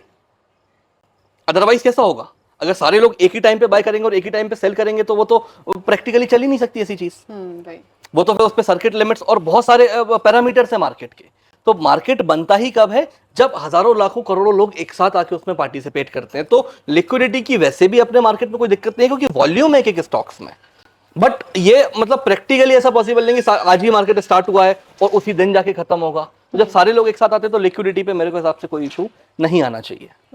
क्या futures and options actually hedging के लिए बने हैं या फिर रिटेल इन्वेस्टर्स को जल्दबाजी में लॉस करवाने के लिए? देखिए एक्चुअली क्या होता है ना कि ऐसा रिटेलर्स को लगता है कि ये हमें लॉस करवाने के लिए बने हैं। टू बी वेरी ऑनेस्टली ऐसा कभी नहीं हुआ। मैं आपको रियलिटी बताता हूँ। एक हेल्दी डेरिवेटिव मार्केट को सरवाइव करने के लिए 3 तरीके के लोगों की रिक्वायरमेंट होती है। सबसे पहले आता है हेजर, ठीक है। फिर मार्केट को मेंटेन करने, हेजर्स कौन है? जो डेरिवेटिव पोजीशन बना रहा है अपनी रिस्क को हेज करने के लिए, उसकी नॉर्मल पोजीशंस है ही नहीं। और ये जितने भी इंस्टीट्यूशंस हैं या बड़े लोग हैं, they use derivative markets to hedge their risk. Derivatives की कोई जो फ्यूचर्स एंड ऑप्शंस जो कॉन्ट्रैक्ट्स हैं, एक्चुअली इनको डेरिवेटिव कॉन्ट्रैक्ट बोला जाता है। और इनकी कोई फाउंडेशन आज की डेट में नहीं रखी गई कि अचानक से आए हैं और मॉडर्न जमाने के मॉडर्न टूल्स हैं। फ्यूचर्स को आप देखोगे तो 12th century, 13th century, 14th centuries में ट्रेडर्स वूल को सेल कर देते थे 20-20 साल के फ्यूचर कॉन्ट्रैक्ट्स पे। Even farmers can do the future contracts and forward contracts but not many individuals. तो वो ऐसे कॉन्ट्रैक्ट्स क्यों बना रहे हैं कि यार एक काम करो, अभी हमें पैसा दे दो, फ्यूचर डेट में हमसे किसी चीज की डिलीवरी ले लेना। ये प्रोस्पेक्टिव क्यों आया? ये प्रोस्पेक्टिव किसके लिए आया? जिसके पास फार्मिंग लैंड थी, जो ऑलरेडी फार्मिंग कर रहा है, उसने एक कॉन्ट्रैक्ट किया मर्चेंट के साथ जो बात कर रहा है फ्यूचर डेट में डिलीवरी की। नोटेड? अब ये कॉन्ट्रैक्ट था फ्यूचर। ऐसे ही सिमिलर कॉन्ट्रैक्ट्स बनते हैं स्टॉक्स में, ऐसे ही सिमिलर कॉन्ट्रैक्ट्स बनते हैं कमोडिटीज मार्केट में, हर मार्केट्स में। तो अब ये कॉन्ट्रैक्ट है, ठीक है। एक कॉन्ट्रैक्ट की अगर आप लॉट साइज समझो तो 15 लाख 17 लाख प्लस तो उनकी लॉट साइजेस होती हैं। अब रिटेलर को प्रॉब्लम ये है कि 17 लाख की लॉट साइज का कॉन्ट्रैक्ट जब उनको 1,70,000 में या ऑप्शंस में जब वो कन्वर्ट होता है, सेम चीज उन्हें 20,000 में मिल रही होती है। तो वो 20,000 का कॉन्ट्रैक्ट मिला है, मतलब फ्यूचर्स एंड ऑप्शंस को, जैसे मैं अगर आपको बताऊं, options are very similar to the bima premium, ठीक है। अब बीमा प्रीमियम, अगर आपकी गाड़ी है, गाड़ी को आपको इंश्योरेंस कराना है, आपने 20,000 रुपए का प्रीमियम पे किया, 20,000 का प्रीमियम पे किया तो आपकी 20 लाख की गाड़ी सिक्योर हो गई। 20 लाख की गाड़ी आप सिक्योर कर रहे हो, क्यों? आपके पास गाड़ी है तो आप प्रीमियम पे कर रहे हो ना। अगर आपकी गाड़ी का एक्सीडेंट हो जाता है, आपको क्लेम लेने में भी बुराई नहीं, क्योंकि आपने 20,000 पे किया था किसके अगेंस्ट में कि मेरी गाड़ी का एक्सीडेंट है, तो insurance company will cover up all the expenses. ठीक बात है। अब अगर आप इसका सेकंड सेटअप बोलो कि अब जो लिमिटेड अमाउंट है, अब अगर आपकी गाड़ी का एक्सीडेंट लेट सपोज नहीं होता है, तो इंसान को कभी बुरा लगता है कि आप 20,000 जबरन में चले गए? नहीं लगता। ऑब्वियसली सी बात है ना, क्योंकि अगर आपने इंश्योरेंस अमाउंट पे किया, आपको सेफ्टी मिली। सेम चीज है फ्यूचर्स एंड ऑप्शंस की उन इंडिविजुअल्स के लिए जिसके पास वो गाड़ी की वर्थ हो। अब यहां पे बात क्या है कि 20 लाख की गाड़ी है नहीं ना, 20 लाख का पोर्टफोलियो ना, 20 लाख के स्टॉक्स है, 20,000 एज 100% कैपिटल। अब जब वो बंदा की जो कॉन्ट्रैक्ट बनाया, मतलब कॉन्ट्रैक्ट बनाया नहीं, कॉन्ट्रैक्ट की जो कीमत है, मतलब जो टोटल वैल्यू है कॉन्ट्रैक्ट की, वो 20 लाख है, आपको ट्रेड करने मिल रहा है 20,000 में। जब आप 20,000 में एंट्री ही ले रहे हो तो 20,000 is the total net worth of that particular trader. तो भाई ये तो आप बहुत बड़ा रिस्क ले गए ना। उसको रिस्क समझ में नहीं आई, तो उसको ऐसा लगा कि यार ये जो फ्यूचर एंड ऑप्शन कॉन्ट्रैक्ट है ये हमें फंसाने के लिए बनाए गए। नहीं, ये आपकी सेफ्टी के लिए बनाए गए थे ताकि आप इस पे हेजिंग करो। आज तक मेरे को एक ऐसा इंसान नहीं मिला जिसने बोला हो कि यार मेरी 40 लाख की गाड़ी थी और मेरे इंश्योरेंस पैसे डूब गए, इस साल मेरी गाड़ी का एक्सीडेंट नहीं हुआ। लोग तो खुश होते हैं, ये अच्छी बात है, मेरी गाड़ी सेफ है। बट अगर ऐसा हो जाए, इफ इन केस अगर ऐसा हो जाए, then they are having that security कि यार मेरी गाड़ी को इंश्योरेंस कंपनी कवर करती है और वो कंपनी मेरी गाड़ी के अगर एक्सीडेंट होता है तो सारे एक्सपेंसेस देगी, लेकिन दिल से कोई नहीं सोचता कि इसका एक्सीडेंट हो जाए। That what that contract is. तो लोग इस कॉन्ट्रैक्ट को समझे ही नहीं। तो यहां पे तो बात ऐसी है कि बड़ी फर्म्स या कंपनीज आपको डुबाने नहीं बैठी उस ऑर्गेनाइजेशन में, nor they are having that plan कि आपको किसी भी कीमत पर उठा के भैया कि हम रिटेलर्स को डुबाने बैठे। रिटेलर खुद जाके डूब रहा है। अब मैंने कार का एग्जांपल यहाँ पे क्यों लेके आया, क्योंकि पब्लिक इस चीज को बैठ के समझे कि भैया जो आपकी वैल्यूएशन है, अगर अब आपकी वैल्यूएशन ही 20,000 रुपए यहाँ पे निकल के आ रही है फॉर एन एग्जांपल किसी भी सिचुएशन में, अब आपकी टोटल वर्थ 40,000 है, 20,000 के 2 कॉन्ट्रैक्ट आपने ले लिए, उनकी वैल्यू वहां पे 40 लाख हो गई। अब आप उसको इग्नोर कर दो कि 40 लाख की वैल्यू को इग्नोर कर रहे हैं हम, और हमारा सब कुछ ये 40,000 की रकम है, तो ये तो आप फिर सब कुछ पर रिस्क ले रहे हो ना। तो इसमें इंस्टीट्यूशन की क्या गलती है, इसमें रेगुलेटर की क्या गलती है? इनफैक्ट सेबी ने रिटेलर्स को बचाने के लिए ये सिंपल सा काम किया, मतलब just to protect the retailers. फिर उन्होंने लॉट साइज बढ़ाए, उन्होंने लगा यार ये तो रिटेलर्स गलत जा रहे हैं, उनकी फैसिलिटी के लिए ये चीज दी गई थी कि यार आप लोग इसको अच्छे से यूज करो। जब सेबी को लगा कि रिटेलर गलत जा रहा है तो लॉट साइज बढ़ाए, फिर एक्सपायरीज की टाइमिंग्स बढ़ा दी गई, फ्रीक्वेंट एक्सपायरीज खत्म करी गई। रेगुलेटर करता फेवर में है, लगता बुरा है, जबकि आज लोगों का पैसा बच रहा है।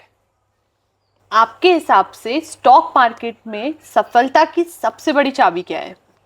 लक, टाइमिंग, नॉलेज या पैसा? अगर मैं इसका आंसर सही तरीके से दूंगा तो मैं तो फिनार्ट्स रिसर्च को बोलूंगा, because the reason behind we are doing podcast for the same. But हाँ, अगर इसको बात करें इंडिविजुअल अपने लेवल पे चूज करे, तो देखिए लक तो स्टॉक मार्केट में यूजुअली इतना काम करता नहीं है पब्लिक का, ये लोगों की कीमत है। यहाँ पे इंसान की नॉलेज यूजुअली काम करती है, उनका डेडिकेशन काम करता है, पैसा भी यूजुअली उतना फोकस नहीं करता। पैसा तो यहाँ पे एक टूल है जिससे लोग अपने आप को इन्वेस्ट करते हैं, ट्रेड करते हैं, काम करते हैं। तो knowledge is the secret for the market. Knowledge और रियल टाइम एक्सपीरियंसेस को आप कोलैब करो। ये दो लोगों को पहले तो मर्जर करने पड़ेंगे स्टॉक मार्केट में, कि भाई पहले आप अपनी पूरी नॉलेज को कंबाइन करो, नॉलेज के बाद आप लक के भरोसे यहाँ पे कुछ नहीं हो सकता। यहाँ पे मतलब ऐसा बात है ना कि भाई दो लोग भी अगर ट्रेड ले रहे हैं तो वो अलग अलग पर्सपेक्टिव रख सकते हैं। मतलब एक पर्सन चाह सकता है कि यार वो उसका लक बोलना चाहिए कि स्टॉक उठे तो मैं पैसा कमाऊं, दूसरा पर्सन सोच सकता है कि ये स्टॉक गिरे तो मैं पैसा कमाऊं। तो यहाँ पे तो बहुत सारे लोगों को कॉम्बिनेशन है ना। तो luck is not the factor in the stock market. The reality about the market is based on the knowledge, is based on the analysis and is based on कि बंदा कितना डेडिकेटेडली है। एंड देन फाइनली इस सारी चीज़ों पे हम already काम कर रहे हैं, being proprietor of a Finarts research. हमारा पूरा जो मैं टीम आगे चल के अपनी बना रहा हूँ इसी फाउंडेशन में बना रहा हूँ, कि सारे डेडिकेशन करके एक सॉल्यूशन दे दें। कि हमारी रिसर्च रिपोर्ट्स हैं जो लोगों को हेल्प करेंगी, लेकिन वो रिसर्च रिपोर्ट कोई मैंडेटेड नहीं है कि भाई आप लो ही लो। लेकिन अगर किसी स्टॉक के बारे में, किसी सेक्टर के बारे में बीइंग एनालिस्ट में एक रिपोर्ट पब्लिश कर रहा हूँ जो रिपोर्ट पब्लिक पढ़ सकती है, तो उनको 50-70% तो मेहनत मैंने करके दे दी ना। अब उसके बाद उनको जैसा काम करना है वो उनके लिए बेटर अपॉर्चुनिटी है। तो 70% जो यहाँ पे मेहनत है वो यूजुअली हम अपने लेवल पे कर देते हैं, रिमेनिंग जो काम है वो पब्लिक खुद डिसाइड कर लेती है। अदरवाइज अगर वो हमारे थ्रू नहीं भी आते हैं तो उनको ये 70% मेहनत ज्यादा करनी पड़ेगी। बट ये जो नॉलेज है और ये जो डेडिकेशन है ये करना तो पड़ेगा, इसके बिना मार्केट में सॉल्यूशन नहीं है। सो Taha sir, my last question for you would be, जो नए इन्वेस्टर्स हैं उनको आप क्या एक वन पीस ऑफ एडवाइस देना चाहोगे? देखिए, अगर इन शॉर्ट मैं अपने इन्वेस्टर से जाके बोलूं तो पहले तो मैं ये कहूँगा कि अगर सारी चीज़ें और इतनी मेहनत आप खुद कर सकते हैं तो बहुत जेन्युइन एंड सपोर्टिव है आपके लिए, आप लोग बिल्कुल ट्राई करिए। और अच्छी बात भी अगर आप खुद से कर पा रहे हैं। सेकंड, अगर आपको फिनार्ट्स रिसर्च की हेल्प रिक्वायर्ड होती है, जो आपको बहुत सपोर्टिव तरीके से ये फर्म आपको सपोर्ट कर सकती है। लाइक हम ऑलरेडी रिसर्च रिपोर्ट्स प्रोवाइड करते हैं, हर सेगमेंट में रिसर्च रिपोर्ट्स प्रोवाइड करते हैं, हमारे वेरिएशन ऑफ प्लान्स हैं जो हमारी टीम आपको यूजुअली गाइड कर देगी। तो हम अगर एक सेक्टर का, इंडस्ट्री का, कंपनी का एक पर्टिकुलरली चीज़ें बना के अगर आपको दे रहे हैं तो आपको ऑलरेडी इतने सारे सॉल्यूशंस मिल जाएंगे कि आपकी डिसीजन मेकिंग बहुत ईजी हो जाएगी और हमारी तरफ से बहुत ज़्यादा सपोर्ट्स पहुंच जाएंगे। So one piece of advice is for everyone, जो मैं आज की डेट में कहना चाहूंगा कि या तो सारी चीजों की पूरी मेहनत करने के लिए आप रेडी रह लो, या मेहनत को सिंप्लीफाई करना है, then choose Finarts research. That's a perfect note to end on. Thank you, Taha sir, for Thank you. sharing your real story and intent behind Finarts Research. Thank you. तो दोस्तों, अगर आप भी अपने इन्वेस्टमेंट डिसीजंस को smarter बनाना चाहते हैं और एक्सपर्ट सेबी रजिस्टर्ड रिसर्च के साथ मार्केट में एंट्री लेना चाहते हैं, तो ज्वाइन फिनार्ट्स रिसर्च।